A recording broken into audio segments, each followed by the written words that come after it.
You don't want to miss what this guest had to say on Mark Bell's Power Project. And John and Gene Gotti and all those guys used to always take long walks along 101st Avenue so that they could talk without anybody hearing them and stuff like that. And all of a sudden, this one day, they made a beeline across the street and they came right over to a group of us that was sitting out. It was the summertime. And he said, hey, any of you know Al and that last name? And of course, my friend Al said, yeah, that's me. and he walked up to us and says, hey, I heard you got some gold. And Al thought like he was legit, like wanting to buy gold from him. He goes, oh, you know, and as Al started to answer him, he took his left hand and he grabbed Al's face like this and he squeezed it and he put a little chrome, like 38 snub, like right in his mouth. And he says, if I hear you selling gold in this neighborhood again, I'm going to come back and I'm going to fucking kill you. This episode of Mark Bell's Power Project podcast is brought to you by Element Electrolytes. There's that sound again. You guys know what time it is. Yes. So we're in February, and in January, we thought that, Element was just going to send you these 8 packets of electrolytes, and that would be it by the end of January. But you guys loved that so much. You guys loved trying out all of their different awesome flavors that they're like, let's just keep doing it for the people. Let's keep this party rolling. That's right. We're really stoked that you guys took advantage of that Element Recharge Pack, the free Element Recharge Pack. That Element was like, you know what? We're just going to keep this party rolling. We're going to go ahead and do it again. We don't have an end date in sight. So if you're listening to this today, please make sure you take advantage of it by heading over to drinklmnt.com/powerproject. Again, all you have to do is cover the shipping charge, and then the rest of it is absolutely free. You get 8 samples of the best electrolytes on the planet. You guys know we take them every single day, whether it's just working out, post-workout, intra-workout, it doesn't matter. We love these things. Again, drinklmnt.com/powerproject. Mm-hmm. When do you start your 5-day fast? It's going to be like, probably on like Sunday or Monday, I'll probably do it. Okay. Because I'm going to meet with the doctor tomorrow. Mm-hmm. And I think he'll tell me all the stuff to do. I'm not sure if it's like a modified fast or if it's just like full on just water, no food.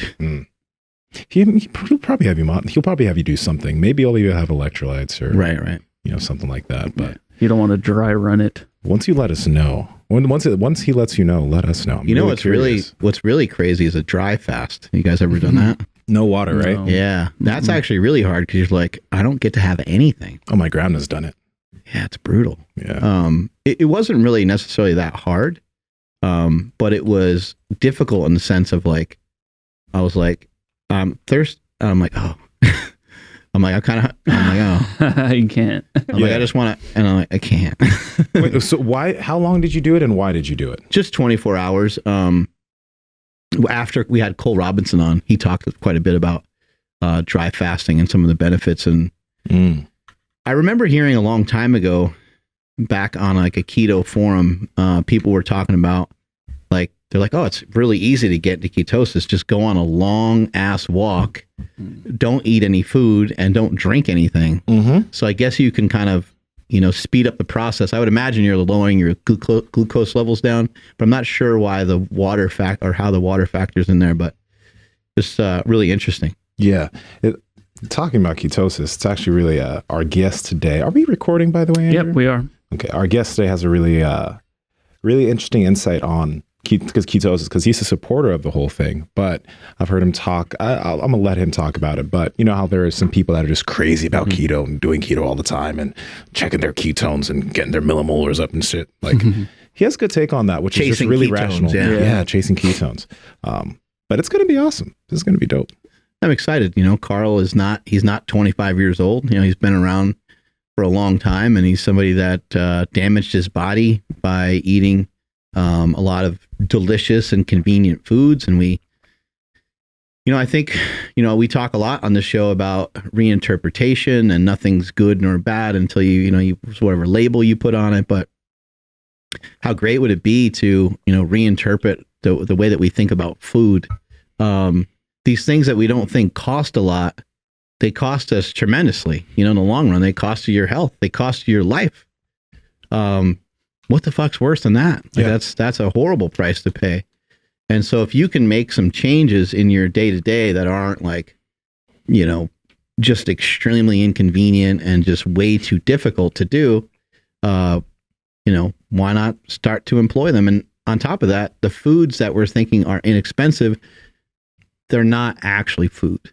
Your grandmother's grandmother would be like, hey, what is that? Mm-hmm. Like, that looks gross. Don't eat that. Yeah.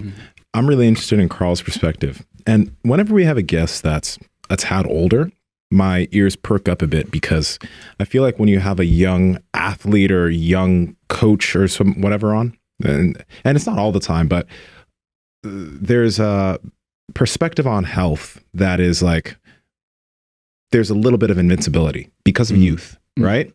But when you got someone who's been in the game for a minute and they're thinking about all these things, there's more of a perspective on their end of, what can I do to feel really good because my age is making me have some of these issues? And how do I get the most out of the life that I have left, right? And there's a very different perspective on health that I feel like we'll be able to take from Carl and like apply now. Like, I think that a lot of individuals that are my age should be taking this stuff and putting it into their lives so that they can live a much longer, potentially, but also just like healthier life with all the shit that they're doing. Mm-hmm. Yeah, and having somebody like Carl on, somebody that it's older, I'm sure he's got all the different food things he's done over the years. He's got to have a tremendous poop story, right? Tons. Right? Yeah. Tons. Yeah, for some reason, I think this guy's got a poop story and a half for us. Yeah. Do you guys like the mango chili element? Like, it grew on me. Like, that's what I'm using right now, but mango chili. Just I dig it. Having that on top of like an orange is... It's fine. Hey guys, what's happening? Hey, trying to get my camera to show up. There I am. There you are. There's that big fucking ugly face. Holy shit! There's a pumpkin head over there, right? No, man, dude. Like, I've had the biggest head since I was a fucking kid. It's been like, a problem for me. But imagine having it filled with gold coins. Then you'd like it. Yeah, that's actually very true. Amazing to have you on the show. It's been a long time. We've been friends for a long time, and appreciate you taking the time to chat with us for today. Knowing, some of your history with all the different diets and all the different foods that you have eaten and all the different changes that you've made, I'd imagine that sometimes there's some changes that go on in the stomach that our body doesn't agree with. So I figured we start the show off the right way, and we started out with a poop story. Do you have a legendary poop story for us? I have a feeling that you do. I don't know that I have a legendary poop story, but I will tell you that I think looking at your poop could be one of the most important things you do to determine if your diet is right for you. Most people don't even want to look at their poop. Like, they even have kids' books, everybody poops, because kids are like, they look in the toilet and they go, I can curse on the show, right? Absolutely. Well, they go, did that shit like come out of me? Like, did something break off and I lost it? People don't look at their own poop. I have a theory about poop. It should be well formed. It should look like a torpedo. And when you wipe your ass, if you have to use more than 1 or 2 pieces of toilet paper to wipe your ass, you're eating the wrong foods. Oh, no. Like, you should be able, I joke and say I have a Teflon asshole because I literally use 1 piece of toilet paper to wipe, and there's nothing else there. And you're good to go after that. Yeah, I mean, like I knew right away that most of the people in America were fucked up when during the COVID epidemic, like, people were buying so much toilet paper because these people must spend an hour after they shit wiping their ass. It's like the wrong food they're eating. I remember that in the text thread that we had with Ron and Joel. And Ron was like, yeah, these people randomly shit in the middle of the day. He's like, who does that? He's like, when you're on point, like, that doesn't happen to you. That's right. But no, I don't have any. I mean, I don't have a specific story, but there must have been a blowout here or there. No, I'm very proud of my shit. In fact, when I was lifting heavy, I always made sure I took a shit before squatting because I didn't want to take a deep squat. Safety first. Yeah, you don't want to turn squats into squirts, I used to say. Carl, we got to kick the show off with talking about some of these things and get this out of the way before we talk to you about nerdy stuff about keto and carnivore and the success that you enjoyed with having your podcast on air for over 15 years. Congratulations on all that. But I remember you briefly mentioning to me, and we never got around to really talking about it. And I don't know if this is a place to talk about it, but you did mention briefly to me that either you or maybe family members or something of that sort had some ties to some mafia. So I don't know if we're able to talk about that or if you'd have to kill us all. I don't know how it works. No. And you know what? So a common joke that I tell in Kentucky, people are like, how did you end up in Kentucky? And then I say, well, the witness protection program doesn't give you a choice in where they put you. And I say jokingly, but yeah, in fact, I just watched a movie last night with my nephew, and I knew every part of it firsthand. I just watched John Travolta do the John Gotti movie. I never watched it before, but I grew up, first I grew up in Bedford-Stuyvesant, Brooklyn, and then we moved from Bed-Stuy to South Ozone Park, Queens. And so I was surrounded by wise guys my entire life. And I really never thought of myself in that area because I'm not that kind of guy.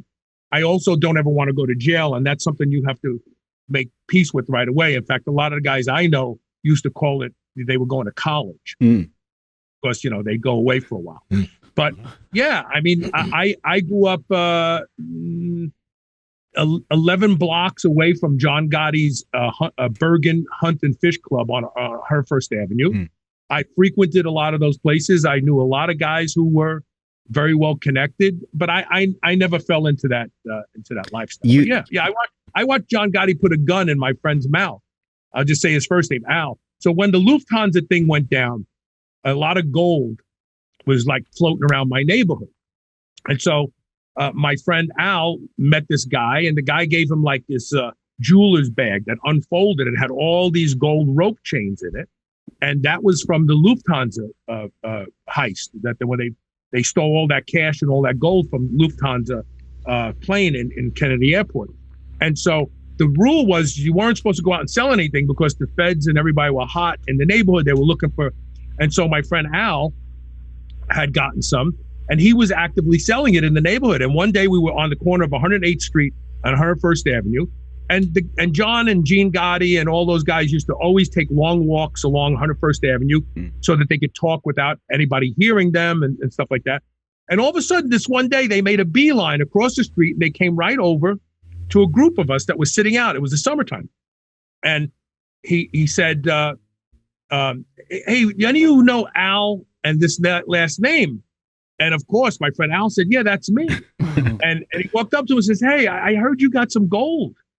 And Al thought like he was legit, like wanting to buy gold from him. He goes, oh, you know, and as Al started to answer him, he took his left hand and he grabbed Al's face like this, and he squeezed it, and he put a little chrome, like 38 snub, like right in his mouth. And he says, if I hear you selling gold in this neighborhood again, I'm going to come back and I'm going to fucking kill you. Holy shit. Al didn't come out of his house for 2 months. True story. So anyway, yeah, but I did grow up in that environment. And we used to call it from sneakers to shoes. Like if you were a kid in that neighborhood and I see you got to know these guys, and then they throw you a crumb and have you do something for them. And then next thing you know, then you could hang around at the club, and you know, you could become affiliated. And but it was never one of my dreams. I'm not built that way. I'm not a guy who wants to shoot it out with somebody. What did you learn from growing up in that environment? Was your family poor? You know, and what did you kind of see and that kind of stuff? And what did you learn, like streetwise and stuff like that?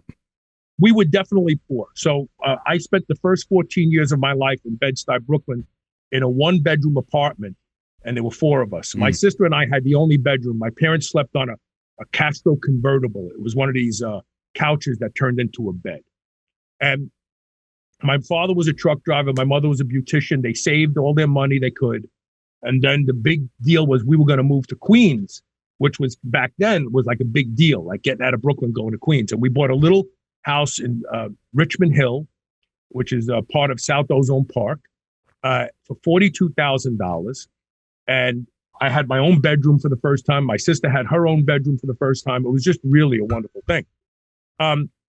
So yeah, I didn't have any, you know, there was nothing, no generational wealth or anything like that. But I learned from my parents to work really hard and save your money. And that was like the big message in the household, save your money. But what did I really learn being on the streets is I can size somebody up so fucking fast. And like I've had people in my life that have come to me and said, What do you think of this person? What do you think of that person? And like my first guess about them is spot fucking on. Whether they're a scumbag, whether they're decent, whether they're because where I grew up, if you couldn't size somebody up very fast, you could be fucking dead. Mm.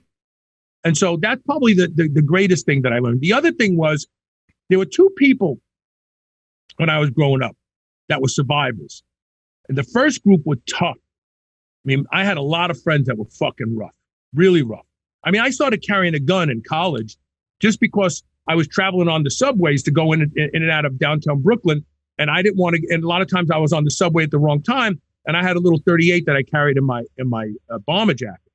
But the other guys that were very good in my neighborhood were the funny guys.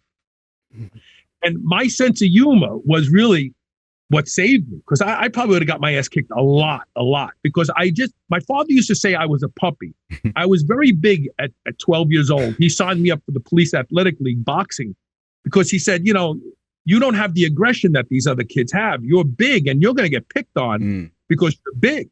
And so I did learn to box and I knew how to defend myself, but I wasn't aggressive. I didn't want to go out and kick somebody's ass just to prove that I could kick their ass. And I was surrounded by those kind of guys. So I was witty, I was fast, and I made people laugh, and a lot of people liked me because of that. So I got by.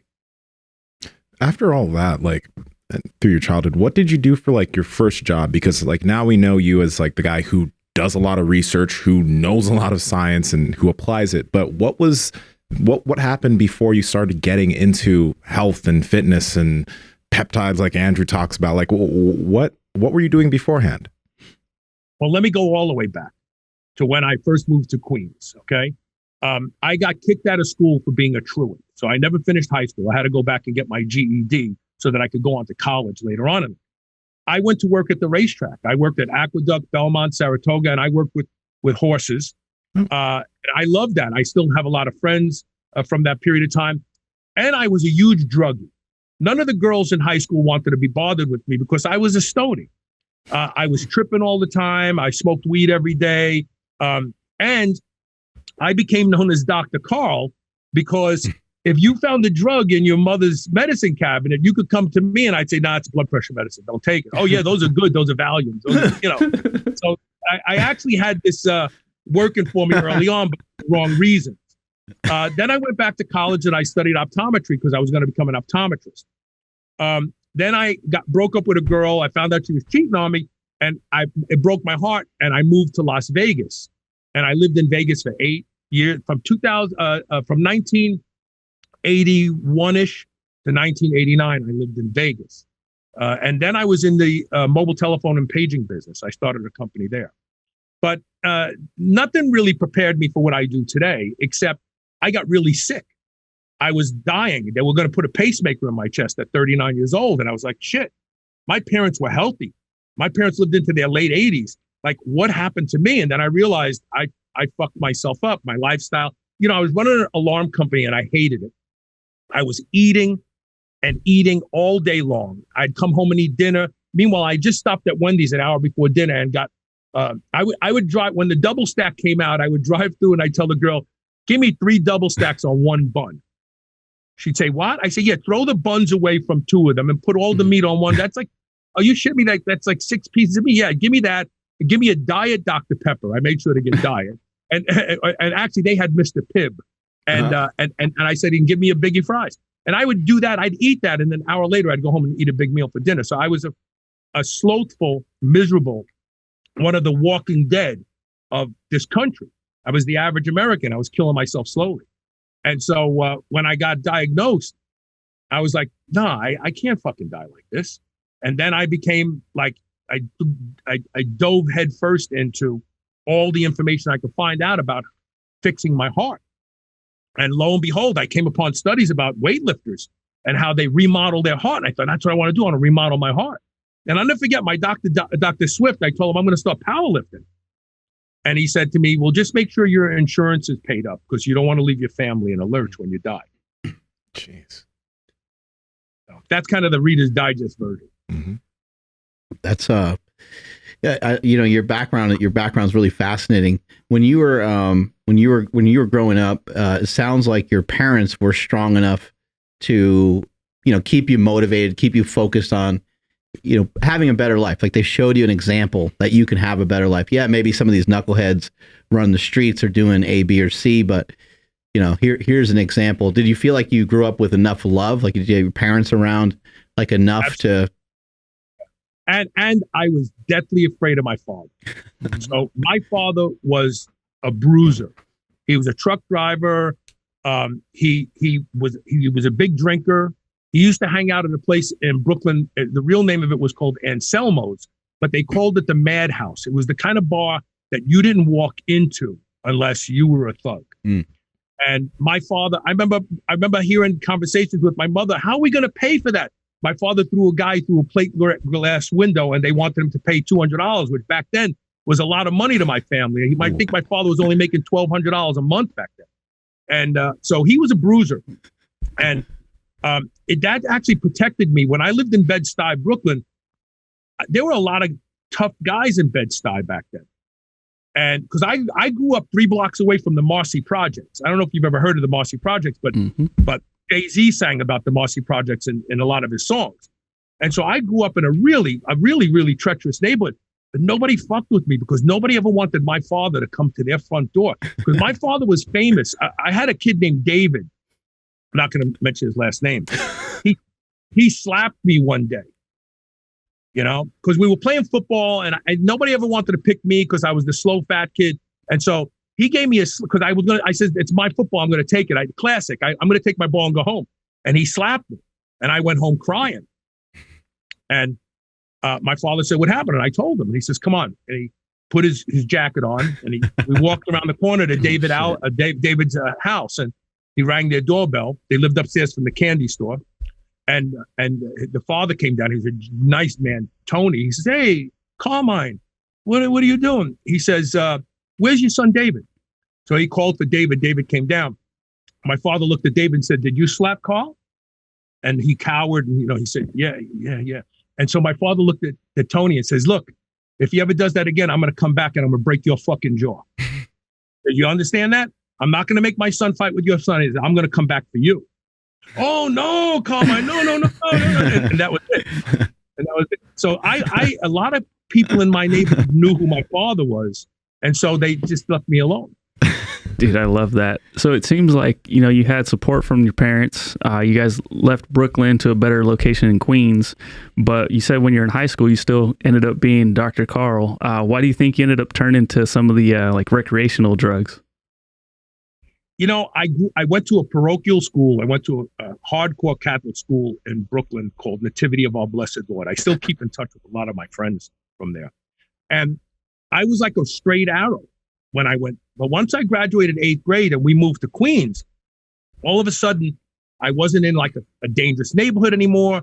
And I started hanging out with kids that were like way ahead of me. I started smoking cigarettes and then I started smoking pot.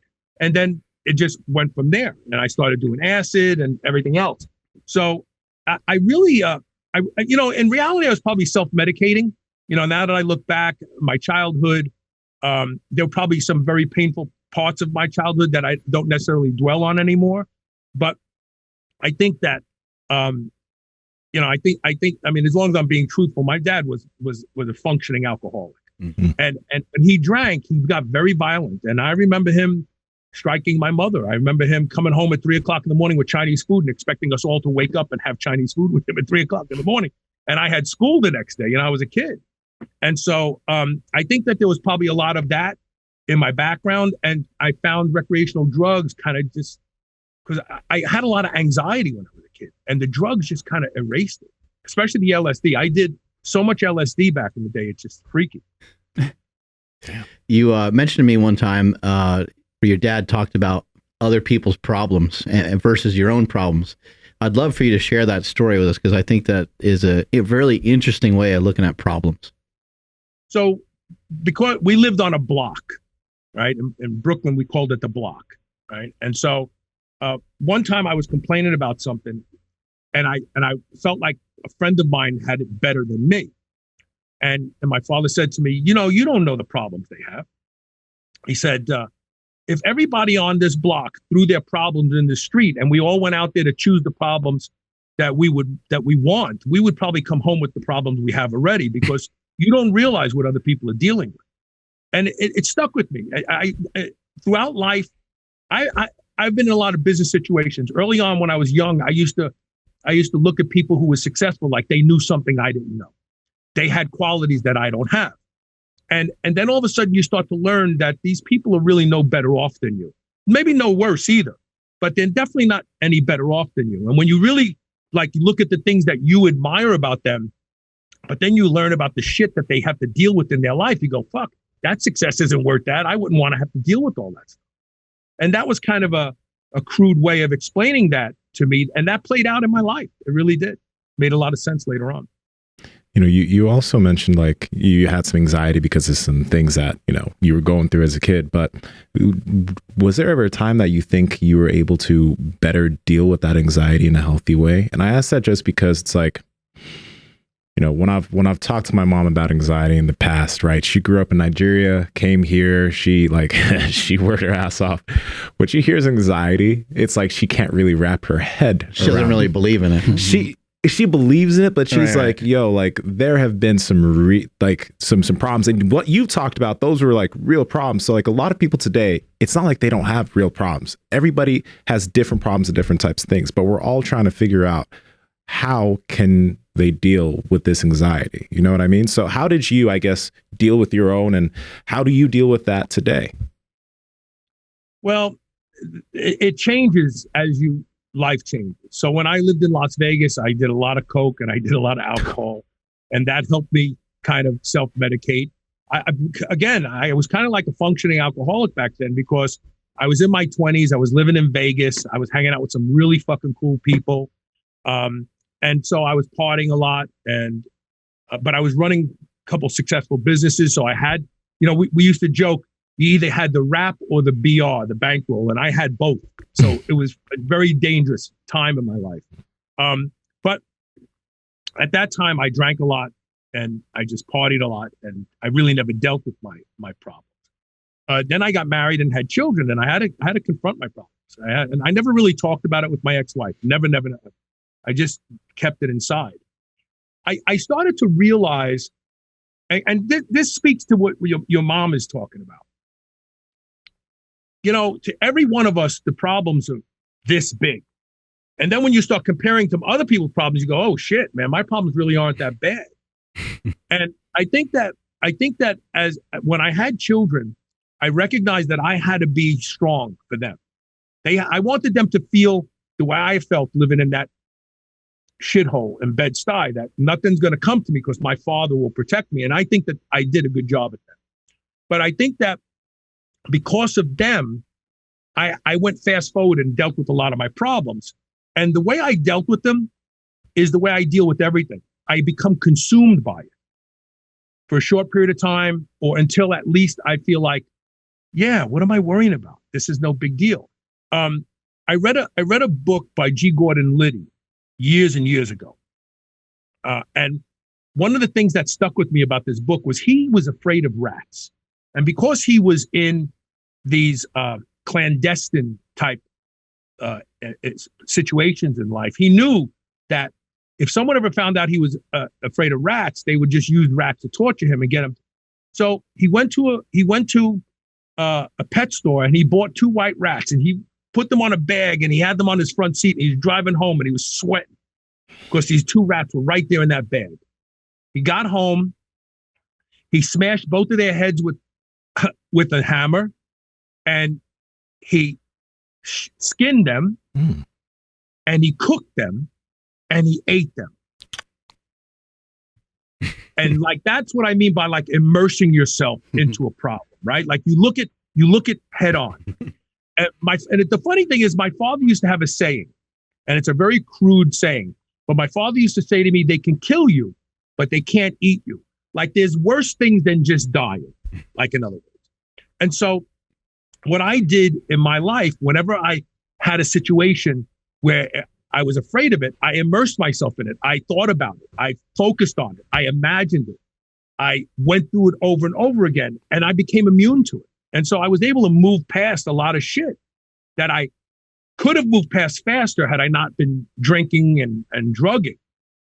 But that's what I had to do, because once I had kids, I was like, I can't drink, I can't drug, I gotta find another way.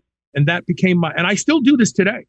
I still practice this. See, like, I think when my father died, I literally saw myself in that bed. I was like, oh fuck, that's gonna be me. Like, you can't go, hey, forget it, I don't want to do this. You're gonna die, and that's it. And I became very depressed for a couple years. I couldn't sleep. And then I thought to myself, what am I so afraid of dying for? So I literally did death work, and I still do it today. I laid in my bed and I imagined, this is it. Like, whatever I was worrying about doing tomorrow, there's nothing. I'm not getting out of this bed. I'm going to die. And in the beginning, it freaked me out. But the more I did it, I became comfortable with it. And now I'm really comfortable with my death. I can die right now doing this show, and I wouldn't be like holding on to life. It's no big deal. The reality is death is painless, unless you're dying of a miserable disease, obviously. But I came to the conclusion that my life became more livable once I addressed my death. I think you can't live a full life until you address your death. It's like, let's say we're in a car and we're in New York, and the car's pointing west. And every day we're driving, and Mark, you say, well, when do we get to California? I go, shh, no, don't talk about California. I don't want to talk about California. But it's inevitable. We're going to be in fucking California if we keep doing it. No, I don't want to talk about it. That's how we treat death today. It's inevitable. We're all going to fucking die. Let's make peace with it. Let's think about it. It'll help you focus on what's really important in your life if you recognize your death and work through it now while you're alive. Most people wait till hours before they're dying, and they're like, oh, all these things I wanted to do and I don't want to go. I don't want to be that guy. I want to be that guy that goes, fuck it, bring it on. I'm ready for it. Yeah, you were once not alive before, right? And you get it happens again when you leave this earth. And it's not going to be something that you're probably going to remember. I mean, we don't really know what happens, but it's probably not going to be something you remember. This is the reason why I wanted to have you on the show. You're like a human soundbite over there, and you're on fire today. I'm wondering if you're high as a kite on some mind bullet today or something, and what's going on over there? No, I just finished a show with Joel Green, actually. We just did a show about dairy, and so I'm not like this all the time, but when I'm with people that are kind of like-minded, right, I just feel like this energy, and I just kind of riff with it. That's all. Caught you on a great day. That must have been fantastic. I'll have to check that out with Joel. Joel's a maniac. Oh yeah. Best.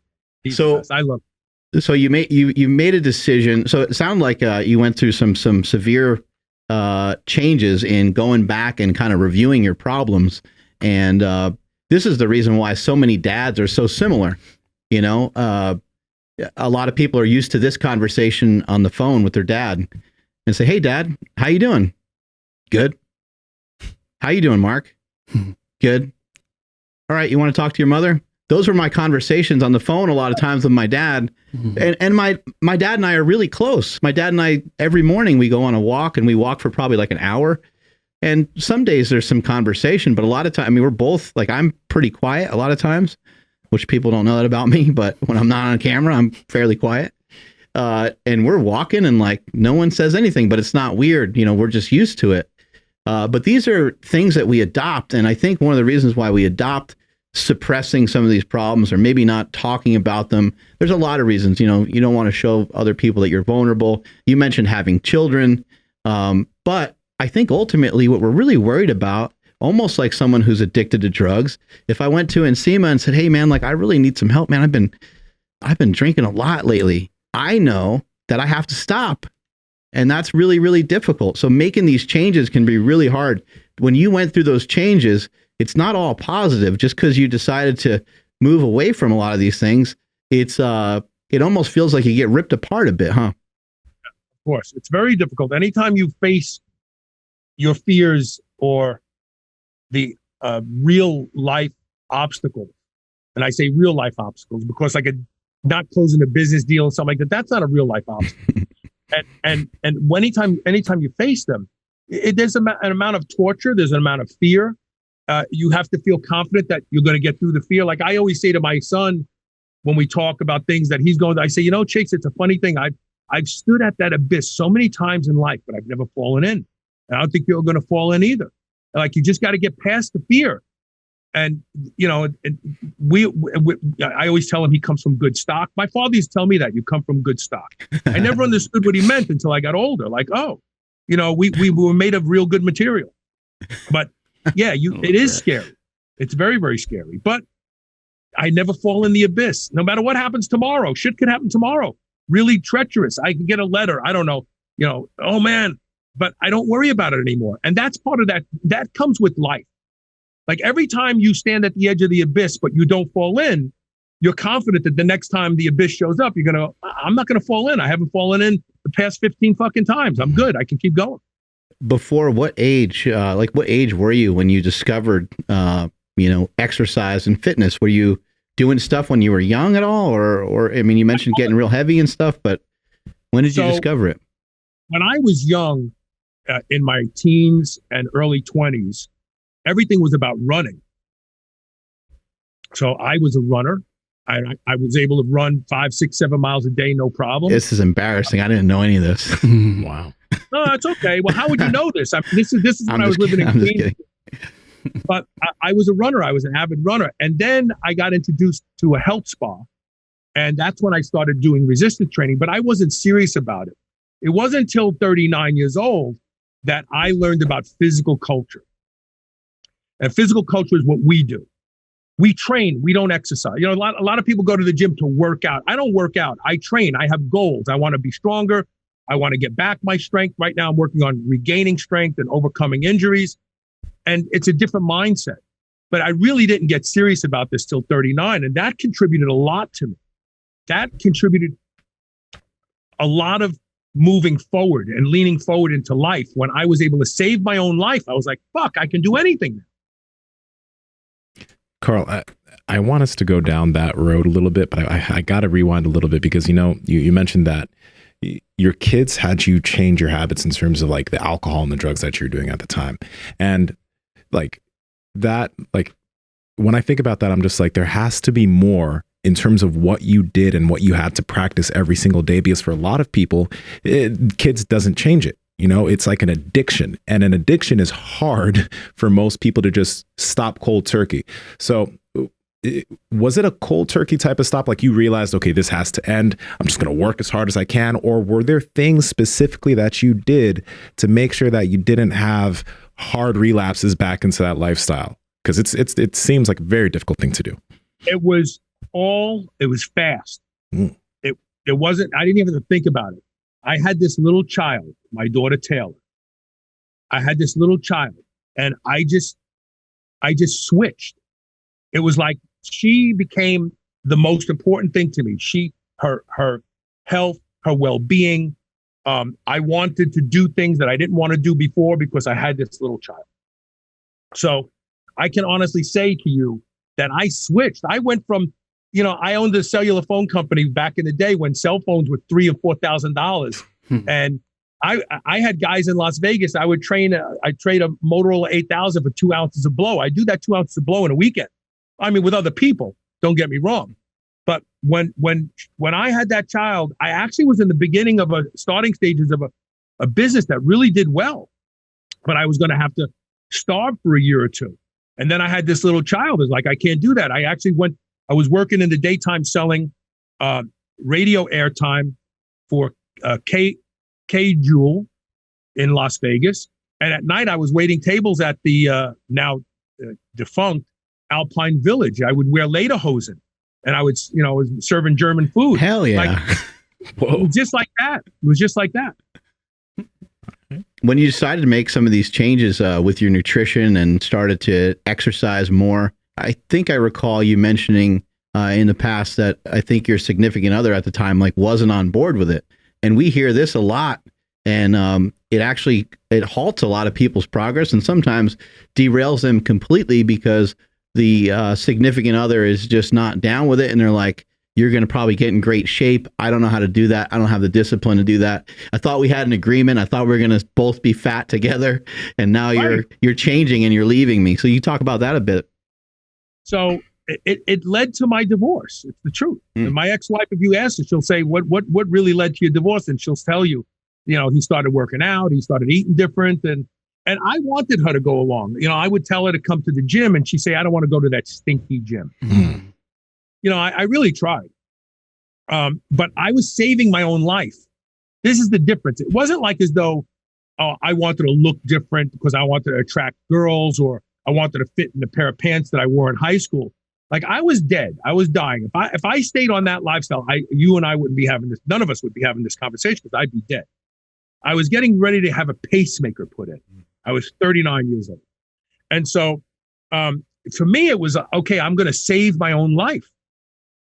But to her, it was kind of like I left her, like you're saying, you know, oh, you know, and she even said those words to me. She said one time after I had lost like 100 pounds, and she said to me, I liked you better when you were fat. And I thought that was one of the most selfish things a person could say to you. If in fact you were on death's door and getting unfat was what saved you. So basically what you're saying to me is you'd like me better if I was dying. So yeah, it led to my divorce. Maybe I didn't try hard enough to take her with me. Maybe I didn't, I wasn't tactful enough in the way I invited her to go train with me and stuff like that.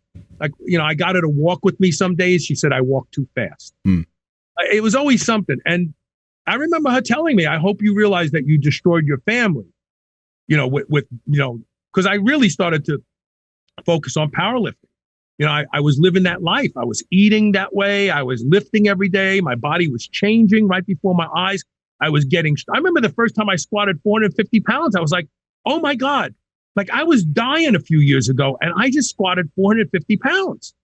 She didn't care. She didn't say good for you, or, I don't understand what that means. She became more and more resentful of me.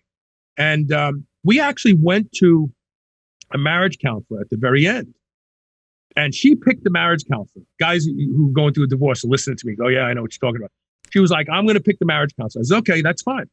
And we sat down with the marriage counselor. This is the first time we met with her. And she asked us questions. And we spoke. We answered those questions. And she stood up and she said, I see what's happened. And my ex-wife said, why? And she said, he got younger and you're getting older. And she stood up and said, this is bullshit. And she walked out. And keep in mind, she picked that marriage counselor. It wasn't like I picked her. And she said to me, I wrote her a check. She said, you got your hands full. And I left. So it happened to me. And that's why on my show, when I talk about HRT, I say to guys, if you're going to get on HRT, get your wife on HRT too. Because guess what? Your libido is going to come back and she's going to be like, leave me alone, dude. I'm an old woman. You got to take this journey together. You got to allow this journey to bond you and not separate you, because it will separate you. It's when you're talking about this situation, it makes me like wonder, because, okay, yeah, physically you were changing and getting younger, but from all the things that you told me, that you've been talking to us about, how like, you own businesses or whatever, you seemed, it sounds like you were already a really confident dude, and what I see and what I hear with a lot of guys is when they start making those changes, some people don't like the amount of confidence they gain because they're now more comfortable with their physicality, and people don't like seeing you standing and walking upright rather than a slump, and now you have a little bit of a spring in your step and they don't have that. Was there also a change with your confidence level, or was it mainly just like physical and health, and pretty much you were getting younger? I was always very confident. Yeah. Always very confident. So again, to harken back to the young years of growing up in a neighborhood, filled with wise guys and thugs, murderers, really. I've always had that swagger, because that's what the kids call it today, right? Swagger. I've always had it. And when I lived in Las Vegas, it was even more pronounced because, I was running with the cool, like my friend Nifty was Frank Sinatra's valet. Oh shit. I played basketball with Tom Jones and his son. Like I was rolling with a very hot group of people, and you can't be a wallflower and hang out in that crowd, because you're not going to last long. You're not going to. Why would you even want to be there? And so I've always had that confidence, always. But I will say that what physical culture gave me, a lot of that confidence was fake it till you make it back in the day. But when I said this once on my show, and there were a lot of people who got mad at me. I said, I was nothing until I was strong. And I really believed that. When I realized I could lift weight the way I was lifting it and people were in awe of what I was doing, I felt special because I knew that I was 1% of the population, especially the sick population that we have today. And I pushed my body. I mean, I've broken my body a lot. I mean, I've had several surgeries to have muscles reattached and, you know, I'm living with that stuff now and it makes it hard for me to train. But when I get into the gym, that's my medicine. I put as much effort into training today as I did back then because it makes me feel so fucking good. And I would do it. If somebody said to me, you know what, you're not going to get any stronger, I wouldn't stop. I'd just keep on doing it. How did you learn about powerlifting and what made you, like you mentioned, finding out some information about weightlifting and how it can help heal the heart, basically. How did you find out about it? Because it's not the easiest thing to just go and do. So back then there was no real internet, but there were these message boards, right? Where people would post, they looked like email threads, you know? And I lied and said I was a physician and I joined a couple of these message boards and I just started lurking. And I would ask questions about anybody got a study about this and then because I knew I had to fix I knew that a decade of horrible lifestyle and wrong foods and being slothful ruined my heart. And I read a book by Deepak Chopra. It was called Ageless Beauty, Timeless Mind. And the only thing I remembered was I was reading the book not even interested. And then he said, every cell in your body is replaced by a new cell, depending on the type of tissue, anywhere from 6 months to 3 years. Bone takes the longest to turn over. And I thought, okay, I got all these 6 cells in my heart. They're going to be replaced. What do I do to make sure that when they're replaced with healthy, strong cells? And so I started reading about cardiac remodeling. And when I found this one study that showed that powerlifters undergo dramatic cardiac remodeling because of something that we all call Valsalva. But because when you lift heavy weight, people don't realize when you squatted that 1,000 pounds, your blood pressure probably went up to 1,000/900 momentarily. People would think, oh my God, that'll kill you. But no, when you progressively experience Valsalva day in, day out, week in, week out, month in, month out for years, the plumbing gets stronger. The arteries and the veins, they get thicker and stronger and they stay pliable. The heart becomes bigger and stronger. It upgrades the pump. And I thought, that's what I need. I need to upgrade this fucking pump. How do I do that? And then I learned about resistance training that led to powerlifting because powerlifters undergo the greatest cardiac remodeling of any athlete in the world. And then when you roll anabolic steroids in, it happens even faster. So then I was like, okay, I got to learn about anabolic steroids. And early in the day, I was a pussy. I didn't want to inject anything. So there are papers on the internet right now, authored by a guy named Triceptor, Triceptor. My son picked that name when he was a kid, called Home Brewing with Flow Gel Ultra. And I was making topical testosterone and trenbolone back in the day. And that paper's still out there. It still shows you how to home brew, how to get up to 200 milligrams a milliliter into Flow Gel Ultra. Wow. What? All right. Okay. That's amazing. That is amazing. Let me ask you this, because especially at the time when you were getting into powerlifting, actually, I'm not necessarily sure what was going on back then, but people are usually very, like you said, you were too scared of putting a needle into yourself. So how soon did you start incorporating drugs into what you were doing when you were trying to get healthier? Was it a few years after? Was it? Oh. It was 2 years later. 2 years later. So I started out just training, and then I came upon a study that showed that Russian weightlifters' hearts underwent this remodeling, and anabolic steroids made it happen faster. And the danger of prolonged effects stopped as soon as they stopped training and stopped using the steroids. Their hearts went back to the normal rates and sizes. And I thought, well, if it helps me fix this stuff faster, I don't have to stay on it. I'll just use it for a while and see how it works. It was about 2 years into my lifting that I started to introduce drugs. Now, keep in mind, back then we were able to buy 5-diol, androstenediol, androstenedione. We had all these fantastic, what are considered designer supplements or steroids now, but we were buying them for One Fast 400, websites like that. And I was making that stuff into transdermals. Because it doesn't, only 2.5% of the raw powder that you ate actually got into your bloodstream, but I was getting 30% in by rubbing this stuff on my chest, my quads. I mean, so it was pretty cool. But yeah, about 2 years in, I started to experiment with drugs, and it was a game changer. You're mentioning anabolics helping and expediting the process in healing your heart. That sounds very unconventional, because I think most of the time people associate anabolic steroids with maybe speeding up the process of having a heart attack. No, it's not true. And so the medical orthodoxy doesn't want to recognize the benefits of these sex hormones, and that's really what they are. Many of them are derivatives of testosterone, 19-nortestosterone, and other molecules like that.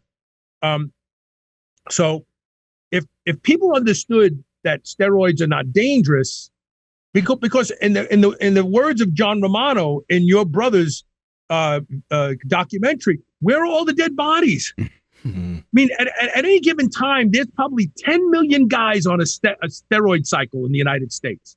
10 million. Where are all the dead bodies if it kills people so easily?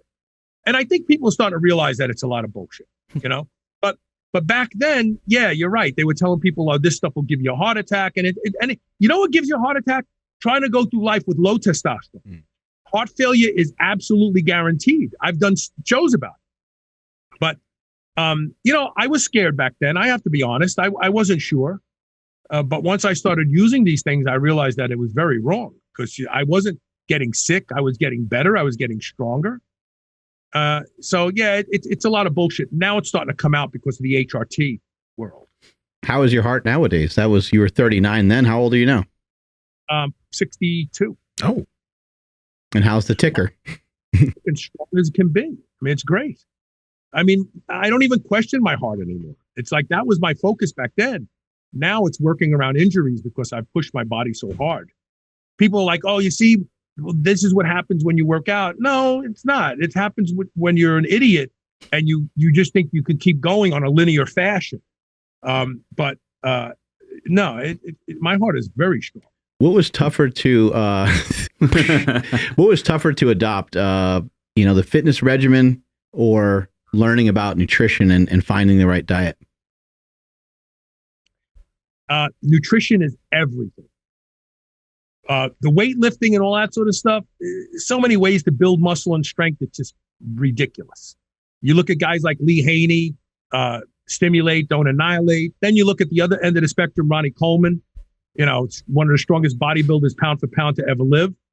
And everything in between. I think Dr. Brad Schoenfeld has published enough studies that show that I don't care what you're doing, high reps, low weight, as long as you're using 35% of your 1 rep maximum, you can build muscle and you can build strength.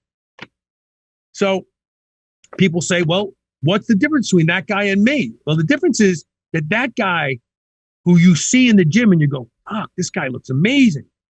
He's eating right every day, every week, every month, every year for decades. And that's the hard part. I'm teaching my nephew this right now. He's put on almost 11 pounds in like 8 weeks. He's young. He's 18 years old. I got him eating 3,000 calories a day. He's getting 250, 300 grams of protein a day. He's staying under 60 grams of carbohydrates. He's not putting on body fat. He's at the anabolic threshold of his life at 18 years old. He said to me the other day, I'm so tired of eating eggs. I'm so tired of eating beef. I said, exactly. This is what separates the guys who get fucking strong and look amazing and you. If you give up, you can't be one of them. The hard part of this game, I don't care if you're a bodybuilder, powerlifter, football player, if strength is important to you, the hard part of this game is eating. It's a fucking job. It's like work. I'm curious about when it comes to, like, you just mentioned your nephew's nutrition, 60 grams of carbs, I'm guessing quite a bit more fat and a lot of protein. But I've heard you before talk about, like a lot of individuals, doing keto and doing that for the rest of their lives, but that it's actually better to transition to between diets for certain reasons. Now, let's talk about the person that's trying to grow. Right. What would you suggest to them in terms of diet if they're like, I want to do keto and get bigger, or I want to do low carb and get bigger? What would your suggestion be there in terms of the diet to try to stick to? Keto is hard to get big on. There's plenty of research that shows that. Is it impossible? Absolutely not. But it's hard. Mm-hmm. Insulin has to be there if you want to get bigger. Insulin is a very, very important anabolic hormone. When used properly, it will make your muscles fucking grow. When used improperly, it'll stimulate lipogenesis. It'll stimulate new fat. And finding the middle ground is hard. What I have learned over the past almost 16 years is that there is no one diet. And that's why I'm becoming more and more of a fan of Dr. Mauro Di Pasquale. If we look at ourselves from an evolutionary perspective, we didn't have vegetables all year long. So there were long periods of time, depending on the climate you grew up in, where you were eating animals. I think that Stefan's son showed this with the Inuit, and he tried to reduplicate it. Fat is a very, very important thing. You can get by with low carbs. And in fact, I really think from both a muscle gaining perspective and a longevity and health perspective, keeping carbs low is magic. Eating your carbs around your workout to turn on that insulin, I think makes a lot of sense. And the rest of the day, focus on protein and fat. I also think that we have intermittent fasting backwards. So if you look at evolution, it's true. When we woke up in the morning, we probably had some nuts and some berries to start the day. And then we went looking to kill an animal, looking to find more berries and nuts, or find a plant, or find a honey hive, and eat all the fucking honey we could while we're there. But the reality is that many of us remember from the early bodybuilding research a term called fed state. And it was theorized that being in a fed state allows your body to get rid of body fat. From an evolutionary perspective, when you're eating every 5-6 hours, your body goes, wow, we are living in a world of abundance. There's no need to keep all this fat around. We get fed every fucking 2.5-3 hours. So your body slowly lets the fat go away. Insulin is there, but it's pretty stable throughout the day. So I've come around to also recognize that food is one of the cues for circadian rhythm. So yeah, daylight is really important. Get the light in your eyes. I step out on my porch every morning, whether it's overcast or not. I want to get daylight in my eyes. That triggers the circadian rhythm from the suprachiasmatic nuclei. But you have all these other body clocks that have to synchronize with that. And those are turned on by the first meal. So I'm starting to think a more logical way to employ intermittent fasting would be to have your first meal in the morning, but stop eating earlier in the day. Maybe have your last meal at 5, because you want that 16-hour window that triggers autophagy and prevents you from getting Alzheimer's disease. And also, we know autophagy is very important for the anabolic response. That's why guys who practice feast and famine see their muscles continue to grow. So I think that people need to start experimenting, especially if your sleep is shitty. Try having that first meal in the morning, maybe right after you do your fasted cardio, if that's what you want to do. But start getting all your calories in the 8-hour window that ends at 5 p.m. and then stop eating earlier. I find it funny that we just had a guest yesterday, Dr. Alan Flanagan, and he's echoing some of the same things that you're mentioning right now in terms of kind of maybe switching that up and not eating late into the evening, because that's what I do. I usually fast during the day and my meals are at night, but I'm 2 guys in a row are like, you might not want to do that, buddy. I'm just like, shit. Well, but just look at it from an evolutionary perspective. When sun went down, we weren't eating. If we had those berries and nuts, we weren't going out, because if we went out in the dark, we became food. Uh-huh. So there's so much to get to with all the different diets that you tried. But what was the diet that you utilized in the beginning? When you first started when you're 39. I started off with like the things that Gironda focused on. In fact, I just ordered 4 gallons of raw unpasteurized milk today because of the show I did with Joel. I was a huge proponent of raw unpasteurized milk for decades, but I stopped drinking it because I couldn't get it anymore here in Louisville. I think that Gironda really had it right. I really do.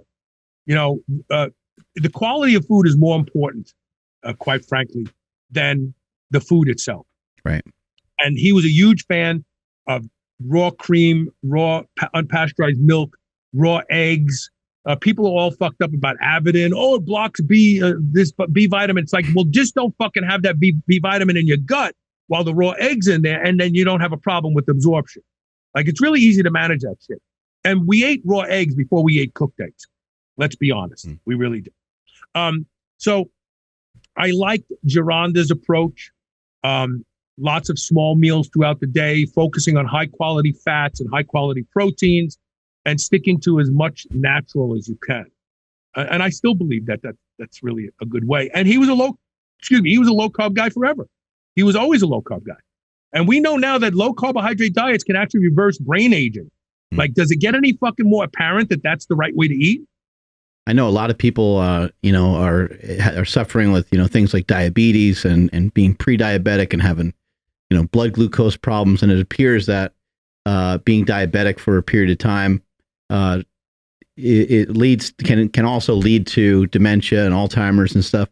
What are some things that you've seen in doing your podcast? What is the correlation between those two, and how can people maybe make some changes and reverse some of this? It's undeniable, first of all. Cancer.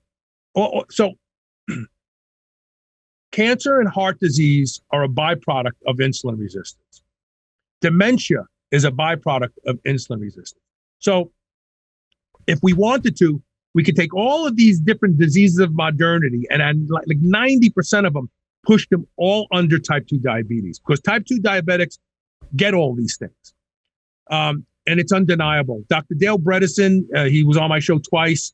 He wrote a great book, An End to Alzheimer's, after 2 great studies he did, where he's not allowed to say he reversed Alzheimer's because medical orthodoxy won't let him say that. But he reversed it. Yeah, he reversed it. He reversed all the symptoms. There were guys would quit going. They went back and started new businesses after being in his program. Whoa. What did he do? Low carbohydrate diet. Got them on HRT, made sure that there was a minimum of a 3-hour window of time from their last meal to when they went to bed. All the things that we're talking about on this show are also the answers to not getting sick. And more importantly, they are the answers to aging better. I think they said maybe by like 20, I think they were saying by like 2050 or something, with the direction that we're heading now, that like more than half the population will suffer from dementia and Alzheimer's. And I cannot think of a worse thing. We were just mentioning how, when you die, you're not going to remember, a lot of the things that happen, but imagine just having the last, 5-10 years of your life lived with your brain erased, but you're still alive. I mean, I'd rather be dead. You don't know who your wife is. You don't know who your kids are. I mean, it seems to be just brutal for the families to go through.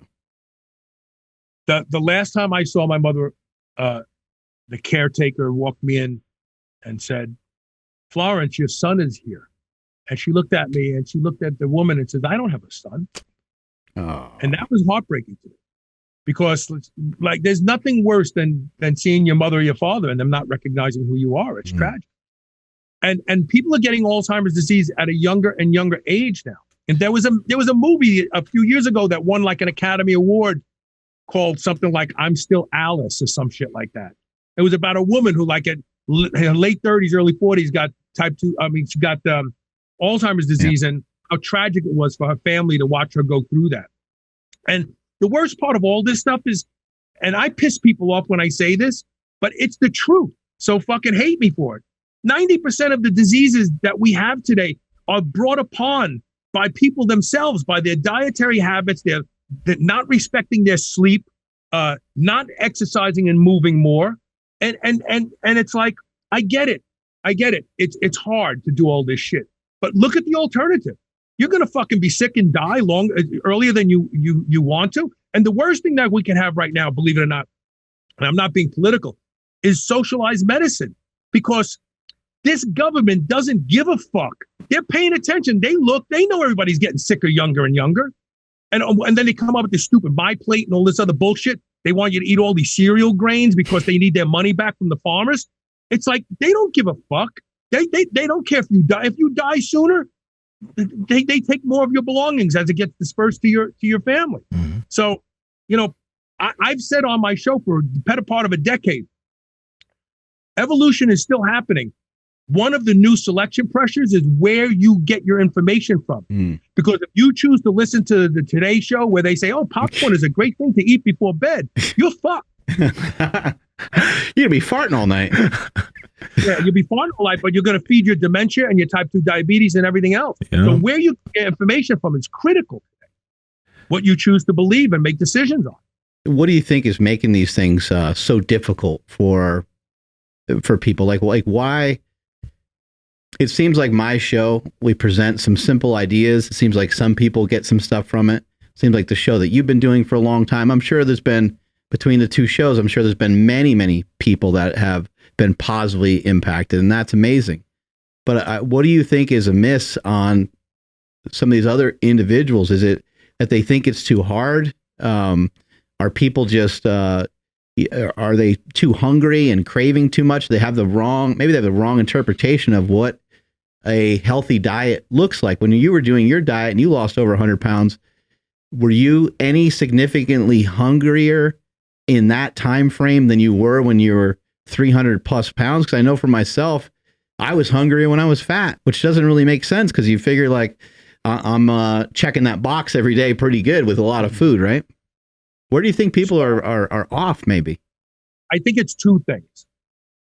One of them is the evolutionary edict to consume energy while conserving. Okay. I did a show with about evolution with Dr.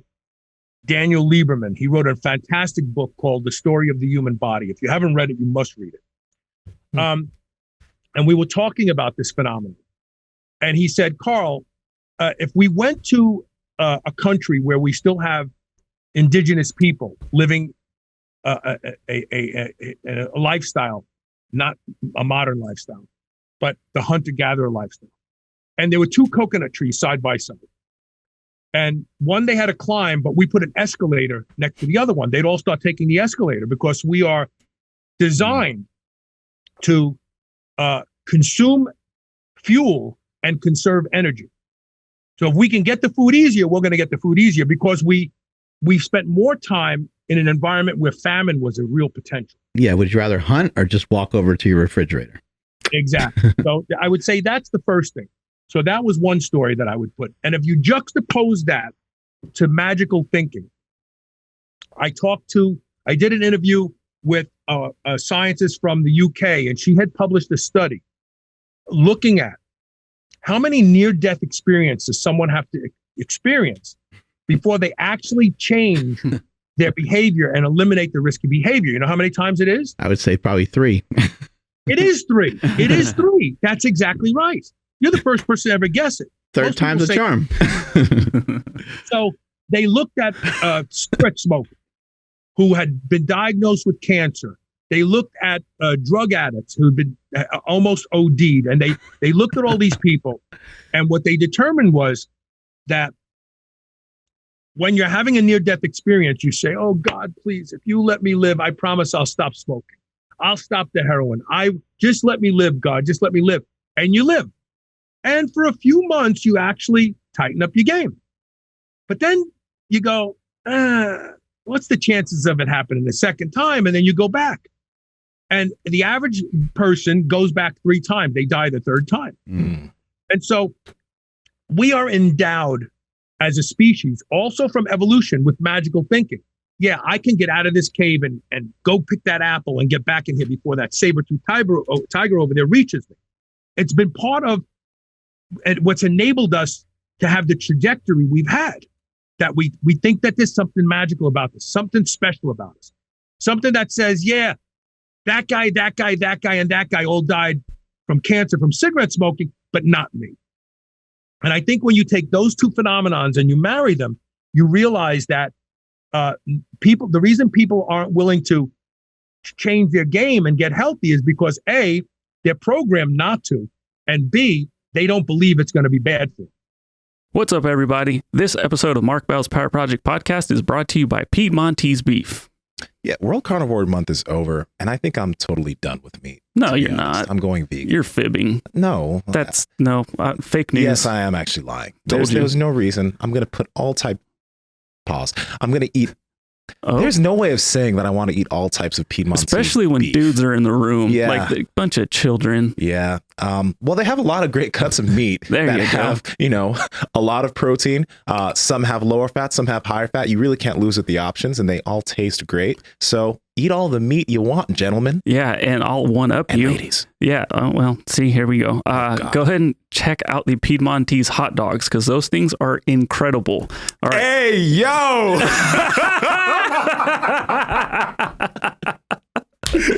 All right, get the Piedmontese all beef hot dogs. Cut them up like you're, 4 or 5 years old, trying to eat some hot dogs, and then enjoy them that way. I promise you, they taste incredible. They're somehow they're super low in fat, super high in protein. Doesn't make any sense. All I can say is you need to go try these things out right now.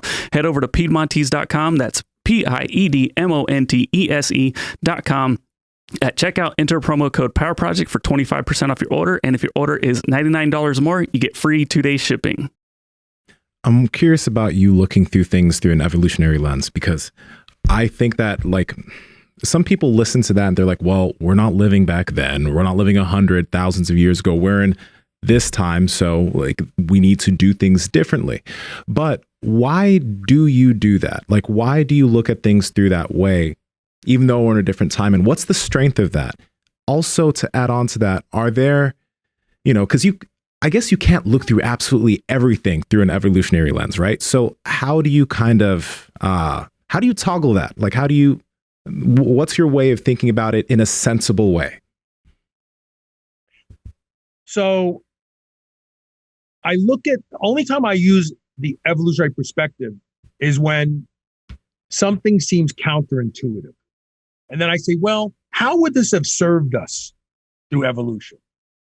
I don't necessarily look at everything I do through the evolutionary lens. I do look at things that seem to not make sense. Well, and then you go to the evolution of the human being and you see why. Oh, well, I can see why that would make sense. So, for instance, I'm 14% Northern African. You probably can't tell from this image, but I'm very dark, okay? And so why am I dark? Well, because my ancestors spent a lot of time in the sun, and the body has to regulate the amount of vitamin D produced. And how it does this is by increasing melanin in the skin. And so why would that be important? Well, it would be important because if vitamin D gets too high, it can be toxic. And so if I'm more likely to develop toxic levels of vitamin D, then through evolution, my body's going to try to create a protective mechanism. It does it by two ways. It increases melanin production, but it also increases something called D3 binding protein. So that if I do produce too much D3, the binding protein is going to lock it up and keep it from having an effect on me. So that means that if I want to see a modest rise in orally administered vitamin D3, I got to take 20,000 IUs of it. Where some guy whose family comes from blue-eyed, blonde-haired Scandinavia, he could take 1,000 IUs of that same vitamin D and hit the same numbers as me. So this makes sense from an evolutionary perspective when you think about, oh, I get it, because my people spent a lot of time in the fucking sun. Now, let's look at skin cancer for a second. And let's look at it through the evolutionary lens. So we know that people who live close to the equator, they don't have near the skin cancer rates that we have here in the United States. And in fact, there's a study out there that I talked about probably 10 years ago that looked at transplanted African people who came from Africa and moved to the United States and developed skin cancer. You say to yourself, what the fuck is going on here? And then you go, well, let's look at what really is different. Is the sun that shines on the United States different than the sun that shines in Africa? No, in fact, the African sun should be more dangerous because you're closer to the equator, it's closer to the ground, there's less filtration through the clouds. It's a hotter, more dangerous sun. Well, then why aren't they getting skin cancer? Oh, wait, it's their fucking diet. And people go to me, well, how can you say that diet causes skin cancer? I say, the sun is an unwilling participant in skin cancer. Any more than we can say that book of matches is going to start a house fire. No, sitting there, it's not. You pick it up and you light the match and put it to the drapes, you got a house fire. So we're going to say, oh, all books of matches start house fires. No, they don't. So how does skin cancer evolve from our diet? Because we know that there are things we can eat that will protect us from skin cancer. Like astaxanthin, canthaxanthin. They tell people take that before you go to the beach. It protects your DNA being damaged from the sun. So you're telling me that I can eat things that'll protect me from getting skin cancer. But now you're telling me that the sun is the sole reason for skin cancer.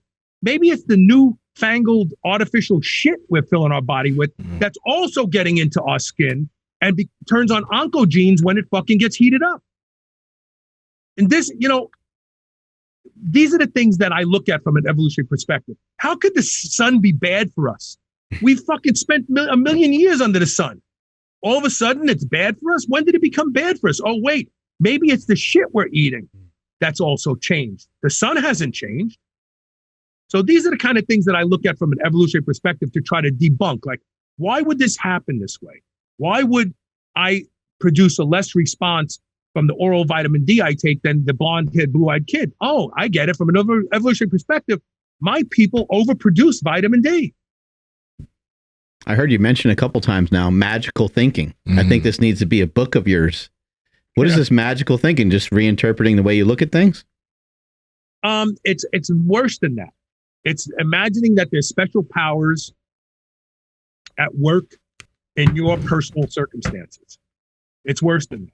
It's not just looking at the way, looking at things. It's really dangerous. Magical thinking is very, very dangerous. I'm a big fan of spirituality, but magical thinking crosses over to some of the orthodox religions. When we believe in stuff that probably isn't true because it's magic to us. It is a dangerous, it served us well at a time. It really did. Like I said, we would do things that we believed we could do, and we've pushed the envelope and we pushed it pretty far. But it's also dangerous when it's used inappropriately. Like, oh yeah, I can start shooting heroin and I'm not going to die from it. Yeah, life can be confusing at times, and maybe people overthinking, like, why are we here and so forth, and maybe that's where some religion and things like that have kind of come into play, and different beliefs and different things that we've done over the years, just so it's like, hey, let's not really think about that too much. This is actually the way that it is. Yeah. I did a TV show here in Kentucky called Superhuman Television. I did it for a season, and I was actually on a Christian TV station. And the first, from 6 a.m. in the morning till 12, when my show came on, it was all these shows about prayer. And then my show came on, and obviously I'm a guy who's talking about evolution. Like, if you're a religious person, you probably don't believe in evolution. I had the largest audience on that station, other than the news. And I realized that there's a lot of people who are spiritual, but they get it. They understand that, evolution was a real thing. I can still believe in Jesus and I can still pray, but let me not ignore things just because it doesn't fit my dogma. So, yeah. So you've changed your body. You've gotten healthy. You've learned a bunch of shit throughout your whole, life. What's pushing you today to keep, searching and seeking out, maybe not answers, but just learning all kinds of new, like, interesting things. You check out Superhuman Radio and you're always like digging up something new, whether it be peptides or, just literally things that, like, the normal general population is not really even, like, they can't even fathom some of the things that you discover. I just really love learning. Really. I mean, I was going to make a joke and say, well, my head's so big, I got to put shit in it.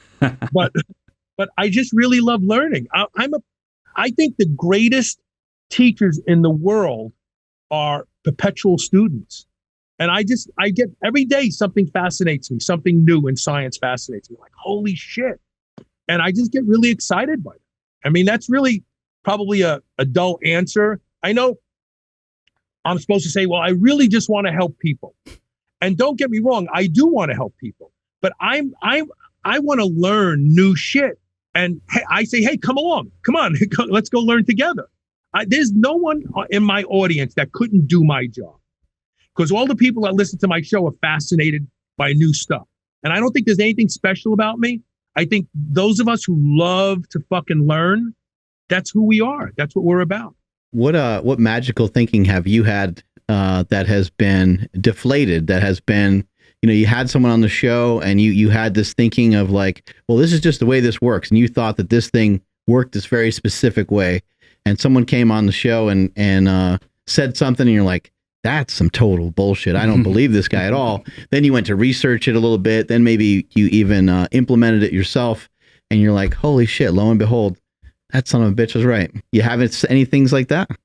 Well, that's not magical thinking per se. But yes, I have lots of moments like that. Lots of moments like that. Because, one of the things that I pride myself on is that I'm not an expert at anything. I'm not an expert. And that frees me to change my mind. There's a lot of guys out there that are experts and they'll say, this is it. And then they have to protect it. They have to defend it. And they miss opportunities to fucking learn. So not being an expert really has served me very well. I'm not a guru. I'm not an expert. I'm just a guy trying to get through this life and learn how to be as strong and age as well as possible. And if we can all learn together, come with me. So, but that's not magical thinking. That's just my, I think that's how science should be.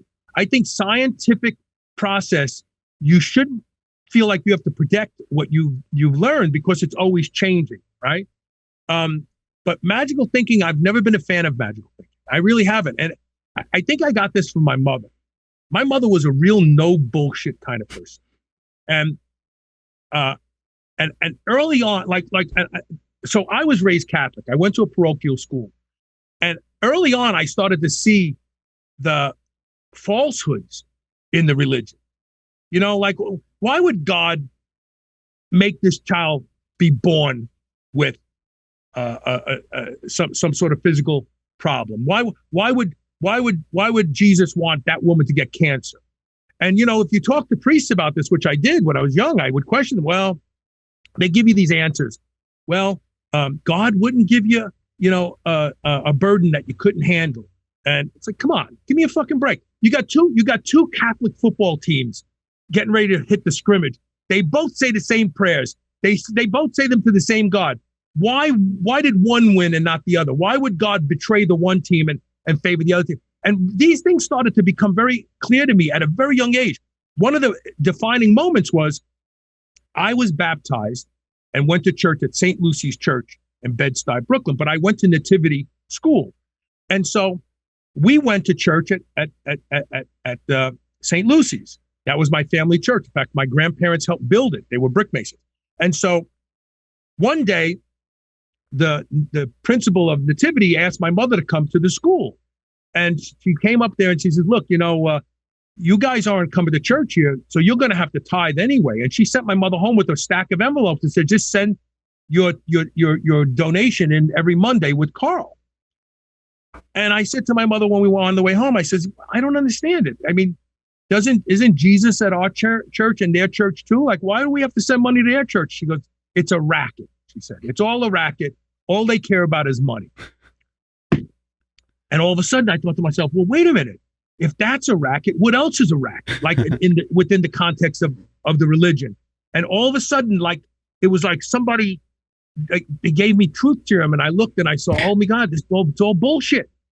And that was it for me. Like, I couldn't be down with it just to be down with it. I couldn't okay, well, I'm going to believe anyway. So I've never been a fan of magical thinking.